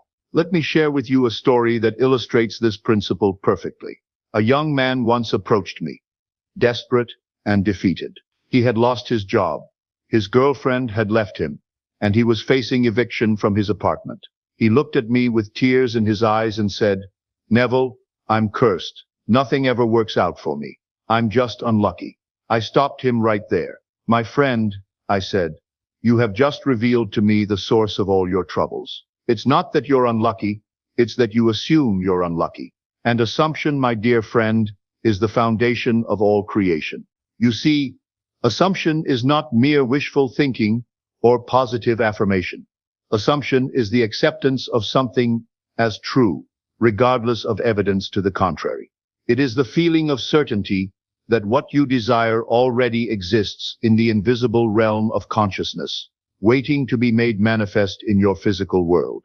Every state of consciousness has its own unique feeling tone, its own vibrational signature. When you assume the state of being wealthy, you naturally feel abundant, secure, and generous. When you assume the state of being loved, you feel cherished, appreciated, and valued. When you assume the state of being healthy, you feel vital, energetic, and whole. The secret, and this is crucial, is that you must feel the reality of your assumption before you see the evidence of it. Now let me tell you about that young man I mentioned. Instead of focusing on his problems, I taught him to focus on his assumption. I asked him, "What kind of person do you want to be?" "I want to be successful, confident, and prosperous," he replied. "Then that is what you must assume yourself to be right now, regardless of your current circumstances." For the next week, every morning upon waking, and every evening before sleep, he would close his eyes and feel himself to be the successful, confident, prosperous man he desired to be. He would imagine walking into his own office, signing important contracts, depositing large checks at the bank. But most importantly, he would feel the naturalness of being that person. And here's what happened. Within 10 days, a former colleague contacted him about a business opportunity. Within 3 weeks, he had his first client. Within 2 months, he had moved into a beautiful new apartment. Within 4 months, he was running his own consultancy and earning more money than he had ever made in his life. Was this luck? Was this coincidence? Absolutely not. This was the law of assumption in perfect operation. But let me be very clear about something that trips up many people. When I speak of feeling, I'm not talking about emotion or excitement. I'm talking about the deep inner conviction, the sense of naturalness that comes from truly accepting something as already accomplished. Think of it this way. How do you feel about your own name? You don't get excited about it. You don't hope it's really yours. You don't work to make it yours. You simply, naturally assume it to be yours. This is the kind of feeling you must have about your desired state. Here's another story that will demonstrate this perfectly. A woman came to me once, desperate to heal her relationship with her estranged son. They hadn't spoken in 5 years after a bitter argument. She had tried everything: letters, phone calls, reaching out through other family members. Nothing worked. I told her to stop trying to make it happen, and instead to assume it had already happened. Every night, she would imagine receiving a loving phone call from her son. She would hear his voice, full of warmth and affection. She would feel the joy of their reconciliation. She would assume the feeling of being a mother whose son adored her. She persisted in this assumption for 3 weeks. Then, on a Tuesday morning, her phone rang. It was her son calling to say he'd been thinking about her and wanted to rebuild their relationship. And here's the part that will really grab your attention. He told her he had been having dreams about her for weeks. Dreams where they were happy together, and he couldn't shake the feeling that he needed to call her. You see, when you change your assumption about yourself, you change your entire world. Everyone and everything in your world must rearrange itself to conform to your new assumption. Now I know some of you are thinking, but Neville, how is this possible? How can my assumptions affect other people? Let me explain something that will revolutionize your understanding of reality. There is only one consciousness, and you are it. What you call other people are simply different aspects of your own consciousness being reflected back to you. When you assume that people love and respect you, you will find that people begin treating you with love and respect. When you assume that opportunities are always opening for you, you will find opportunities appearing everywhere. When you assume that you are healthy and vital, your body will begin to reflect that assumption. This is not theory. This is law. It operates with the same precision as the law of gravity. Assume something persistently, and it must manifest in your world. Let me share another fascinating example. A businessman once told me he wanted to double his income. I asked him, "What would you do if your income were already doubled?" He thought for a moment and said, "I would buy a new car, move to a better neighborhood, and take my family on a luxury vacation." "Then assume you've already done these things," I told him. "Feel yourself driving that new car. Feel yourself living in that better neighborhood. Feel yourself enjoying that luxury vacation with your family." He began to assume the feeling of having double his income. He would visualize making larger deposits at the bank, signing bigger contracts, living the lifestyle that such income would provide. But most importantly, he maintained the feeling of being a man who naturally earned that much money. And here's the remarkable part. Within 6 months, not only had his income doubled, but it had tripled. New clients seemed to appear out of nowhere. Investment opportunities presented themselves. Even unexpected windfalls came his way. But let me warn you about something that destroys the power of assumption for most people. It's inconsistency. You cannot assume wealth on Monday and poverty on Tuesday. You cannot assume health in the morning and illness in the evening. You cannot assume love when you feel good and rejection when you feel bad. Your assumption must be constant and unwavering. I once knew a woman who wanted to attract her ideal romantic partner. She would spend her mornings imagining herself in a beautiful, loving relationship. She would feel cherished, adored, and completely fulfilled. But then, during the day, whenever she saw happy couples, she would think, "That will never happen to me. I'm not attractive enough. All the good men are taken." Do you see what she was doing? She was giving with one hand and taking away with the other. She was assuming love in the morning and loneliness during the day. The result? Nothing changed in her life, because her assumptions were canceling each other out. But here's how she turned it around. And this technique will work for you too. I taught her the art of living from the end. Instead of thinking about her desire, she learned to think from her desire. Instead of hoping for love, she assumed she was already loved. Whenever she caught herself thinking thoughts of lack or loneliness, she would immediately redirect her attention to the feeling of being in her ideal relationship. She would ask herself, "How would I think if I were already loved? How would I behave if I were already in my perfect relationship?" Within 2 months, she met a man who embodied every quality she had been imagining. They're now happily married.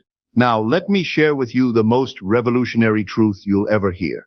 You are already the person you want to be. In the infinite realm of consciousness, every possible version of yourself already exists. There is a version of you that is wealthy, a version that is healthy, a version that is loved, a version that is successful. Your job is not to create these versions. They already exist. Your job is to assume the feeling of being them. Think of it like this. Imagine consciousness as a vast wardrobe filled with an infinite number of garments. Each garment represents a different state of being.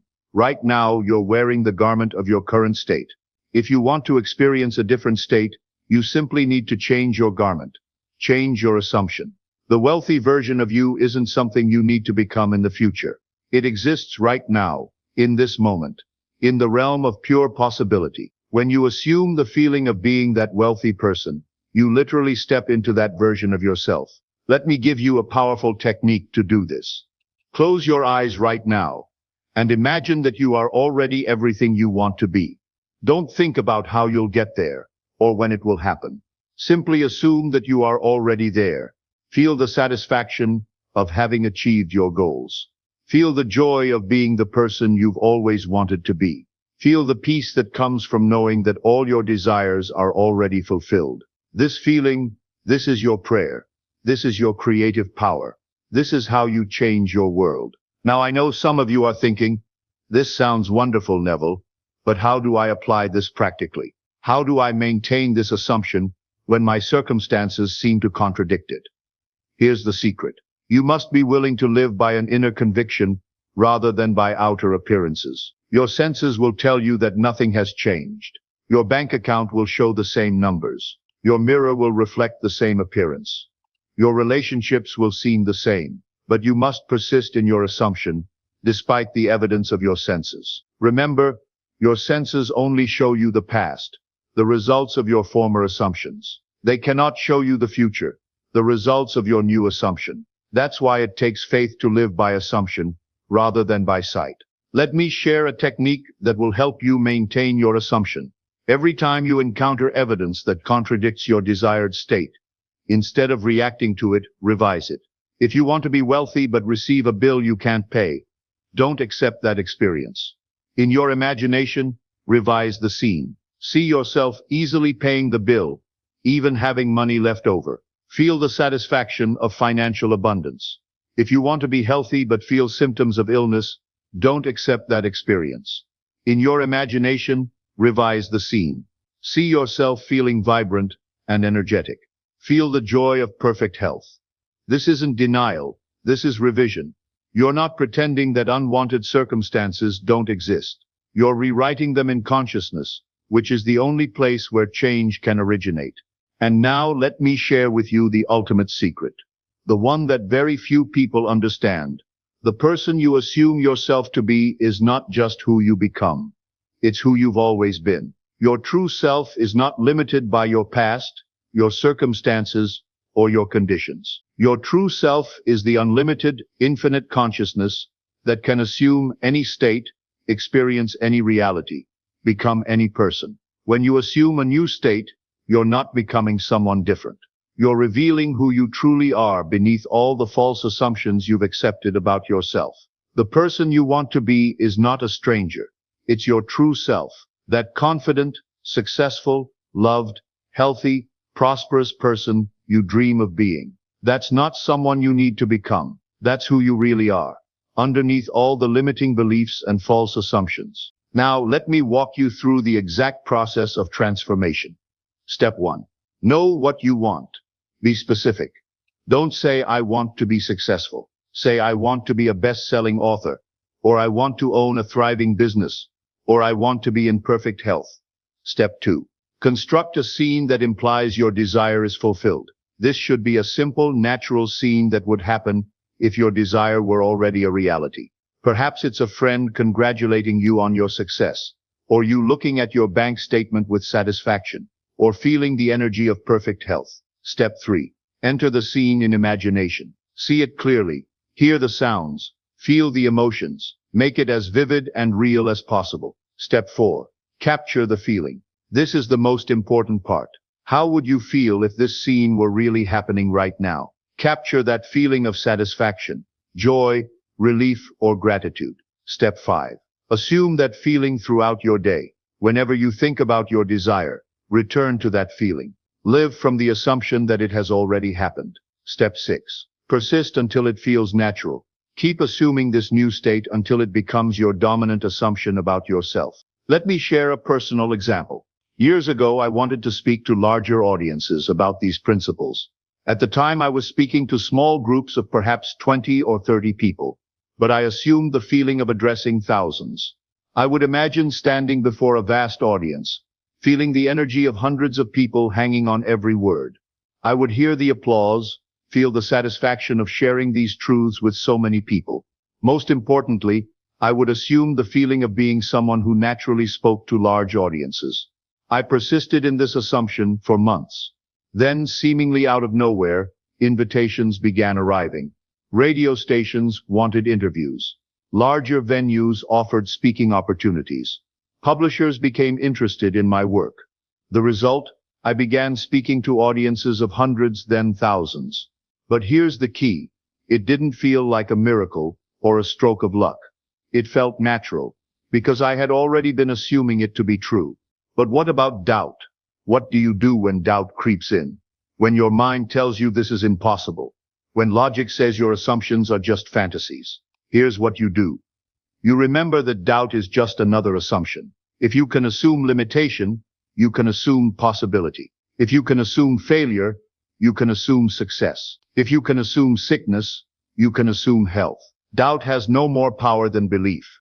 They're both just assumptions. The question is, which assumption serves you better? I once had a student who wanted to heal from a serious illness. The doctors had given him a poor prognosis, and everyone around him was preparing for the worst. But he chose to assume perfect health. Every time doubt arose, he would say to himself, I can assume sickness, or I can assume health. I choose health. He would return to the feeling of being completely well, vital, and energetic. His doctors called his recovery a miracle. But it wasn't a miracle, it was assumption. Here's something that will fascinate you. When you change your assumption about yourself, everything and everyone in your world changes to match that new assumption. It's like dropping a stone into a still pond. The ripples spread outward, affecting everything in their path. Your new assumption creates ripples that transform your entire reality. People will treat you differently without knowing why. Opportunities will appear that seemed impossible before. Circumstances will rearrange themselves to support your new assumption. This isn't manipulation, it's law. When you change your inner world, your outer world must change to match it. But how long does it take? This is the question everyone asks. The answer is, it takes as long as it takes for your assumption to feel natural to you. Some assumptions feel natural immediately. Others take time to fully accept. The key is persistence. Keep assuming your desired state until it becomes your dominant assumption about yourself. Don't set deadlines. Don't demand that your assumption manifest by a certain date. Simply persist in the feeling of already being what you want to be, and let the law work in its own perfect timing. The secret to successful assumption is learning to live from the end. Instead of living from your current circumstances and hoping to reach your goal, live from your goal and let your circumstances adjust to meet you there. If you want to be wealthy, think like a wealthy person thinks. Feel what a wealthy person feels. Act as a wealthy person would act, within reason and without going into debt. If you want to be loved, feel loved right now. Think like someone who is cherished thinks. Behave like someone who knows they are worthy of love. If you want to be successful, assume the feeling of success. Think like a successful person thinks. Feel what success feels like in your body. This isn't pretending.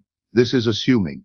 This is recognizing that the person you want to be already exists within you, waiting to be assumed. Pay attention to your inner conversation, the constant stream of thoughts running through your mind. What are you assuming about yourself in your thoughts? What story are you telling yourself about who you are and what's possible for you? Your inner conversation is creating your outer experience. If your inner conversation is full of lack, limitation, and impossibility, that's what you'll experience. If your inner conversation assumes abundance, possibility, and success, that's what you'll manifest. Change your inner conversation, and you change your life. Instead of thinking, I hope this works, think, I know this is already done. Instead of thinking, maybe I can be successful, think, I am successful. Instead of thinking, I wish I could be healthy, think, I am perfectly healthy. There's another crucial element that will accelerate your transformation: gratitude. But I'm not talking about being grateful for what you hope to receive. I'm talking about being grateful for what you assume you already have. When you assume your desire is already fulfilled, gratitude becomes a natural response. How do you feel when someone gives you exactly what you want? You feel grateful. This is the gratitude you should feel for your assumption. Every night before sleep, feel grateful for the fulfillment of your desires. Thank the universe, thank God, thank life itself for already giving you everything you've assumed to be yours. This gratitude is not a technique. It's a natural response to the recognition that your desires are already fulfilled in consciousness. And now let me share the final secret, the one that will set you free forever. You are not trying to get anything. You are not trying to become anyone. You are simply recognizing what is already true in the infinite realm of consciousness. Every desire you have is already fulfilled somewhere in consciousness. Every person you want to be already exists. Every experience you want to have is already available. Your only job is to assume the state of consciousness where these things are already true. This is not work. This is recognition. This is not effort. This is acceptance. This is not becoming. This is being. So here is my challenge to you. Choose one desire, one goal, one aspect of yourself you want to transform. Tonight, before you sleep, assume the feeling of already being that person. Don't hope for it. Don't work for it. Don't pray for it. Assume it. Feel the naturalness of being that person. Feel the satisfaction of having that experience. Feel the joy of living that reality. And then tomorrow, live from that assumption. Think like that person thinks. Feel like that person feels. Act like that person acts. Persist in this assumption, no matter what your senses tell you. Your transformation is not a future event. It's a present reality waiting to be assumed. Remember, you are not limited by your past, your circumstances, or your conditions. You are not a victim of anything or anyone. You are the operant power of your world, the author of your experience, the creator of your reality. The person you want to be is not someone you will become. It's who you already are. Assume it, feel it, live it, be it, and watch as your entire world transforms to reflect this new assumption. The power is within you. The time is now. Your new life is waiting for you to assume it. Now go forth and create the life you were born to live. Remember, assumption is the foundation of all manifestation. What you assume to be true about yourself and your world becomes your reality. Choose your assumptions wisely, for they are the building blocks of your destiny.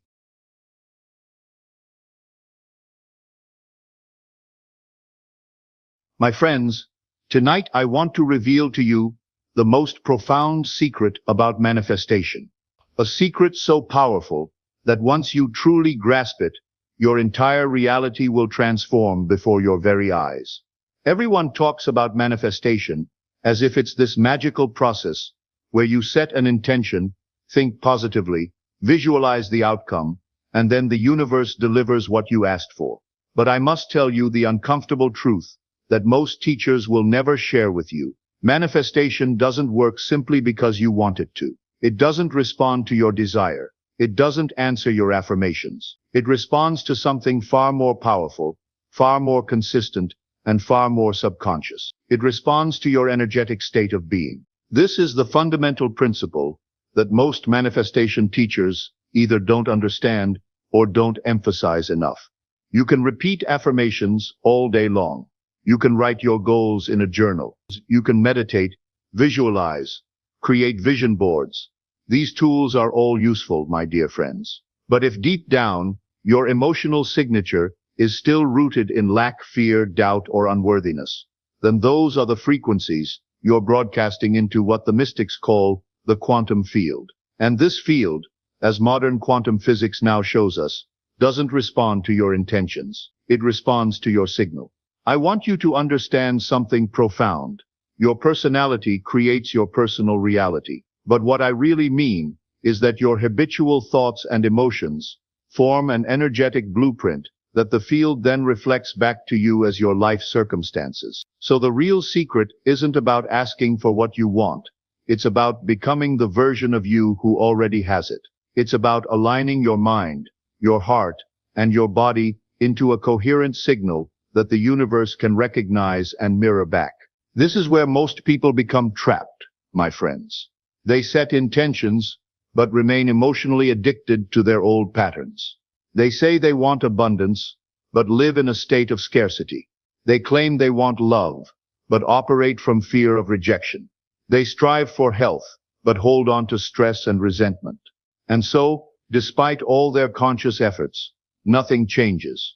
They keep seeing the same patterns, meeting the same challenges, attracting the same types of relationships and opportunities. Or worse, they manifest what they fear instead of what they desire. This is not bad luck. This is not failure. This is the fundamental principle at work.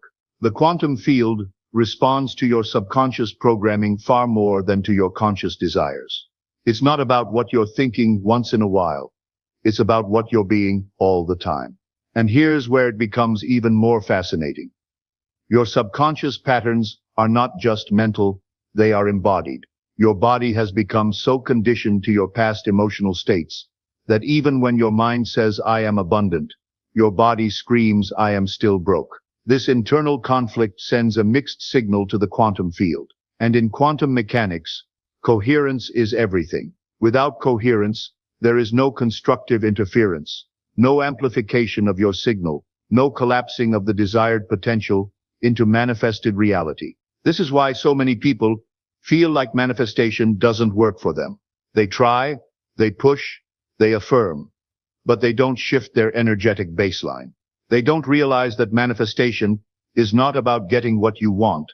It's about becoming a vibrational match to the reality you want to experience. When you truly understand this, when you get this at the deepest level, you experience the breakthrough that makes manifestation instantaneous. But here's what you must understand. This transformation can't happen through willpower alone. You can't fake it till you make it by forcing yourself to think different thoughts. The subconscious mind and the body must be reprogrammed at the emotional and energetic levels.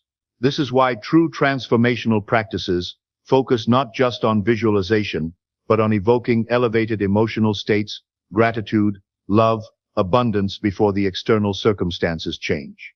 Because when you feel abundant, even while your bank account is empty, you are sending a new coherent signal to the field. And the field, being a mirror, responds in kind. Now, let me address something crucial. Most people misunderstand the process entirely. They believe that by changing their thoughts alone, they can change their lives. It's the classic teaching. Change your thoughts, change your reality. And while there is truth in that statement, it's dangerously incomplete. Thought is powerful, but it is only one part of the equation. If thought were enough, then every person who ever made a vision board would be living their dream life by now. If repeating affirmations every morning guaranteed change, then everyone would be wealthy, healthy, and deeply fulfilled. But reality shows us something else entirely, that many who think positively still find themselves trapped in old cycles, repeating patterns of struggle, scarcity, and frustration. Why is that? Because the quantum field does not respond to what you are thinking occasionally. It responds to the signal you are emitting consistently. And your signal is not just made up of your thoughts. It is a synthesis of your beliefs, your emotions, your subconscious programs, and your energetic state. Research in epigenetics shows us that it is the subconscious mind that drives 95% of our behavior and perceptions. That means, while your conscious mind may be diligently affirming abundance, your subconscious is still running programs of lack, fear, unworthiness, or failure. The quantum field is impartial. It does not weigh your wishes against your fears. It simply mirrors back to you the dominant frequency you are emitting. And if your emotional signature, the feelings that you are most practiced at, remains rooted in scarcity, then no amount of positive thinking will override that signal. This is why the concept of coherence is so crucial in this work. Coherence between your thoughts and your feelings. When what you think and what you feel are in conflict, the signal is incoherent, scattered, disorganized, weak. But when they are aligned, when you think thoughts of abundance and simultaneously feel abundant, then your signal becomes powerful, coherent, and magnetic. This is the cornerstone that most manifestation advice leaves out. It's not about thinking your way to success, but about feeling your way into alignment. Emotion is the language of the body, and your body is the instrument that transmits your energetic signal into the field. If your body is addicted to the stress hormones of survival, like cortisol and adrenaline, then it doesn't matter how many times you say, I am abundant. Your body is still saying, I am in danger. And it is that emotional baseline, not your affirmations, that the quantum field is responding to. This is why so many people feel stuck. They believe they are doing all the right things. They meditate, they visualize, they repeat affirmations, but they don't feel any different.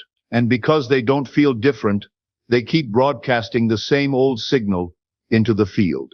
The result, the field mirrors back the same old reality. You must understand, it is not enough to think about what you want.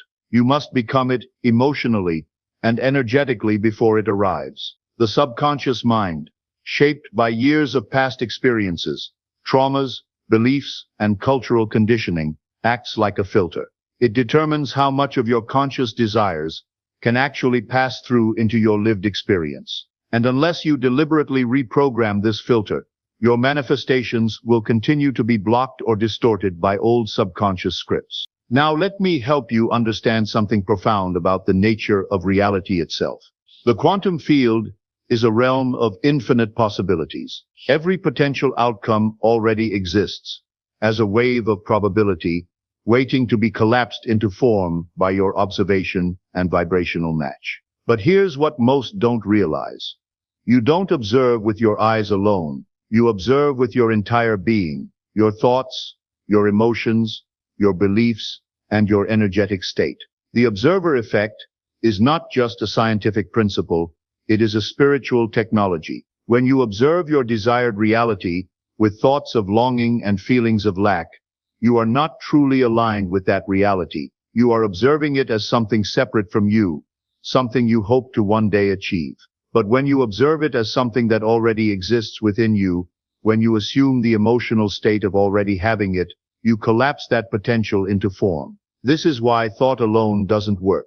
Because unless it is infused with the corresponding emotional and energetic frequency, it remains a mere possibility rather than a manifested reality. The science of instant manifestation is not about wishful thinking or magical rituals. It's about aligning your entire being, your thoughts, your emotions, your subconscious patterns, and your energetic state with the reality you want to experience. At the most fundamental level, everything in the universe is made up of energy vibrating at specific frequencies. This includes your thoughts, your emotions, your physical body, and every object and experience you can perceive.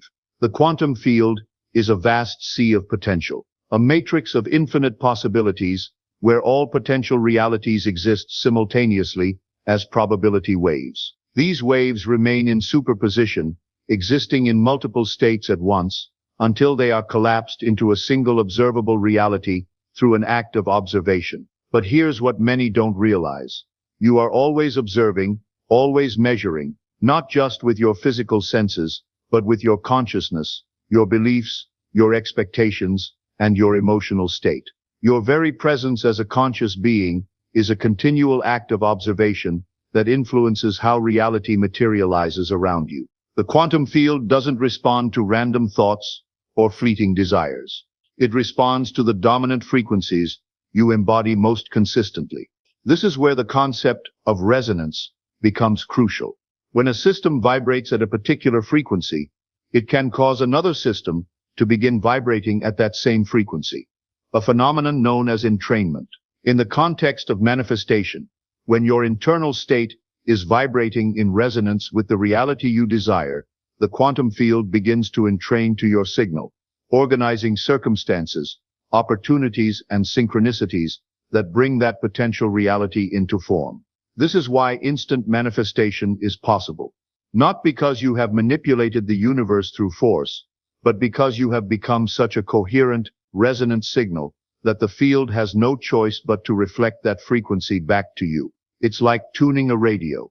When you align precisely with the frequency of the station you want to hear, the music becomes clear and immediate. But if you are even slightly off, all you get is static and distortion. When you are in coherence, your body moves out of the survival state and into a state of creation. In this state, your brain waves shift, your heart emits a more organized electromagnetic field, and your entire being becomes a precise, resonant transmitter, broadcasting your desired reality into the quantum field. The field, in turn, responds by collapsing the potential that matches your frequency. This is the essence of instant manifestation, not an act of willpower, but an act of resonance. You don't force the universe to comply with your desires. You align yourself so completely with your desired reality that the universe has no choice but to respond. Assume the feeling of the wish fulfilled. This simple, yet profound instruction is the key to instant manifestation. It's not about waiting for external evidence to feel successful, abundant, loved, or healthy. It's about generating those feelings now, independent of circumstances, thereby aligning your signal with the reality where those conditions already exist. Now that you understand the science, let me share with you how to actually activate this missing key within yourself. How do you shift from intellectual understanding to embodied practice, from conceptual knowledge to lived experience? The first and most essential step is to move from thinking to feeling. The thoughts we think are the electrical charge in the quantum field, but it is the emotions we feel that provide the magnetic component. Together they create an electromagnetic signature that broadcasts our state of being into the quantum field. But here's the critical point.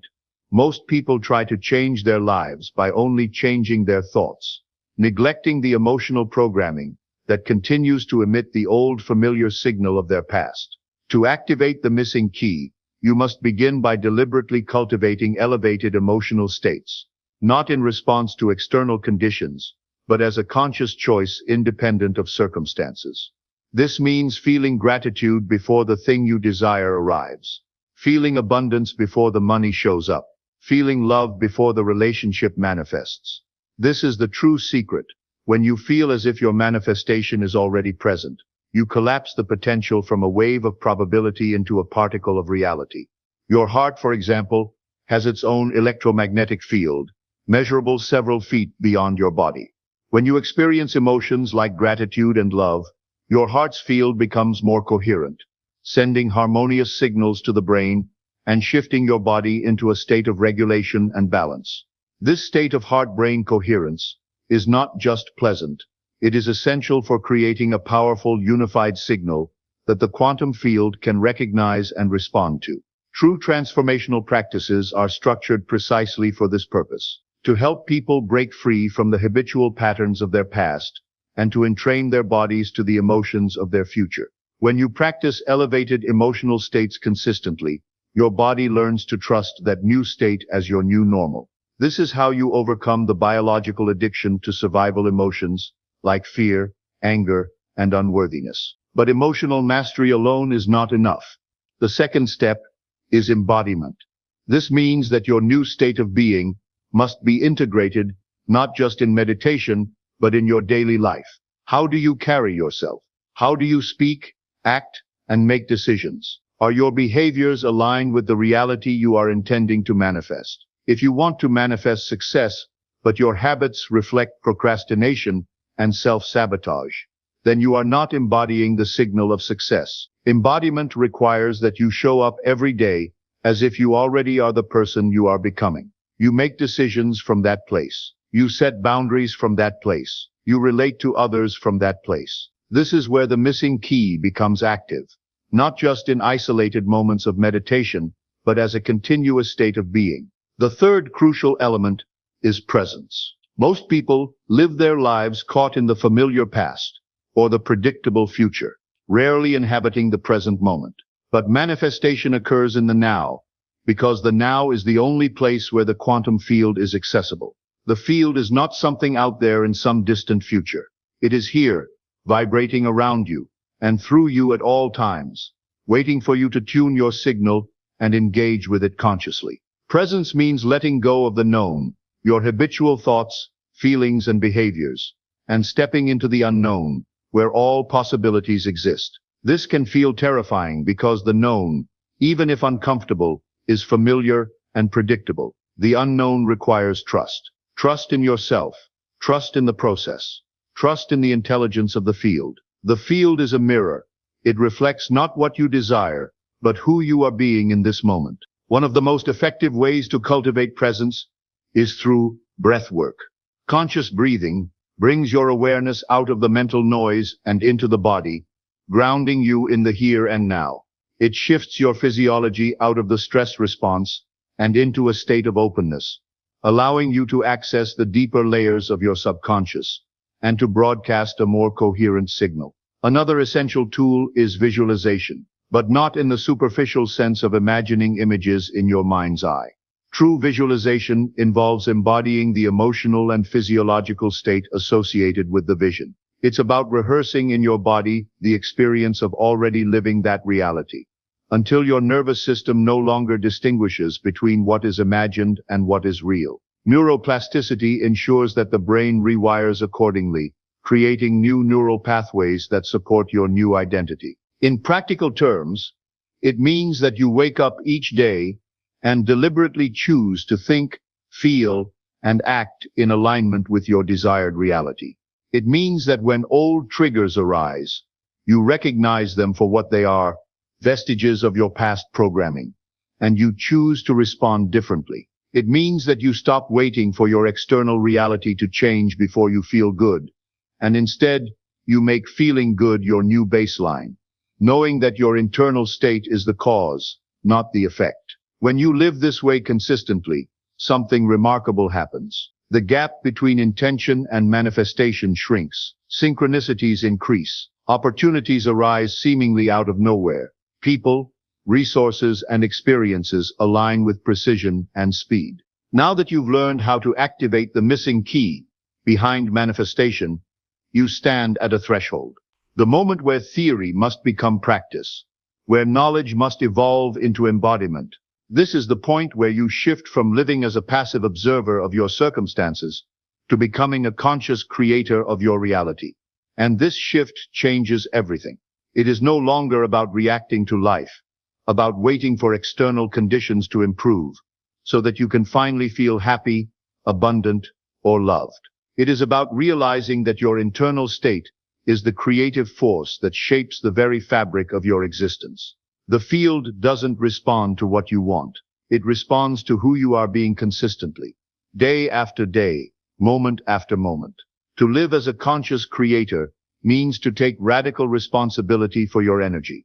It means acknowledging that your thoughts are not harmless musings, but powerful frequencies that ripple through the quantum field, influencing the probabilities that collapse into your lived experience. It means recognizing that your habitual emotions are not just responses to your environment, but creative forces that magnetize experiences to you. This level of responsibility can feel overwhelming at first, because it dismantles the comforting illusion that life happens to you. But within this responsibility lies your greatest freedom. Because if you are the one creating your reality through your energetic signature, then you have the power to change it at any time. You are not a victim of circumstance.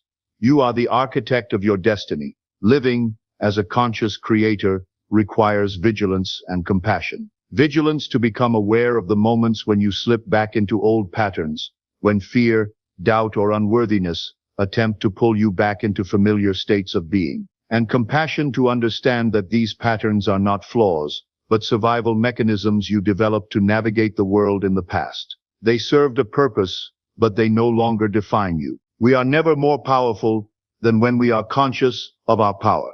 This is the essence of conscious creation, to know beyond doubt that your reality is a direct reflection of your energetic state, and that by mastering that state, you can shape your life in profound and miraculous ways. But remember, becoming a conscious creator is not a destination.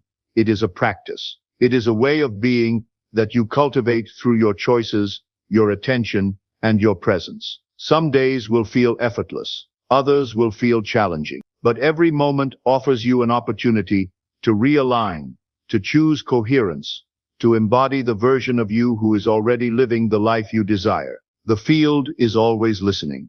It does not judge. It does not discriminate. It simply reflects. So the question you must ask yourself is not whether this works. It is always working.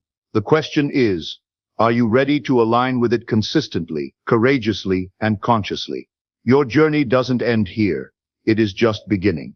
The next version of you, the one who lives effortlessly in alignment with your highest desires, is already waiting within you. All that remains is for you to step into that version, to broadcast that signal into the field, and to allow the universe to mirror it back to you in ways more beautiful and abundant than you can possibly imagine. So take a breath, feel the gratitude for what is already unfolding. The field responds not to your words, not to your wishes, but to your state of being. And the moment you change that state, you don't need to ask for your manifestation anymore. It becomes inevitable.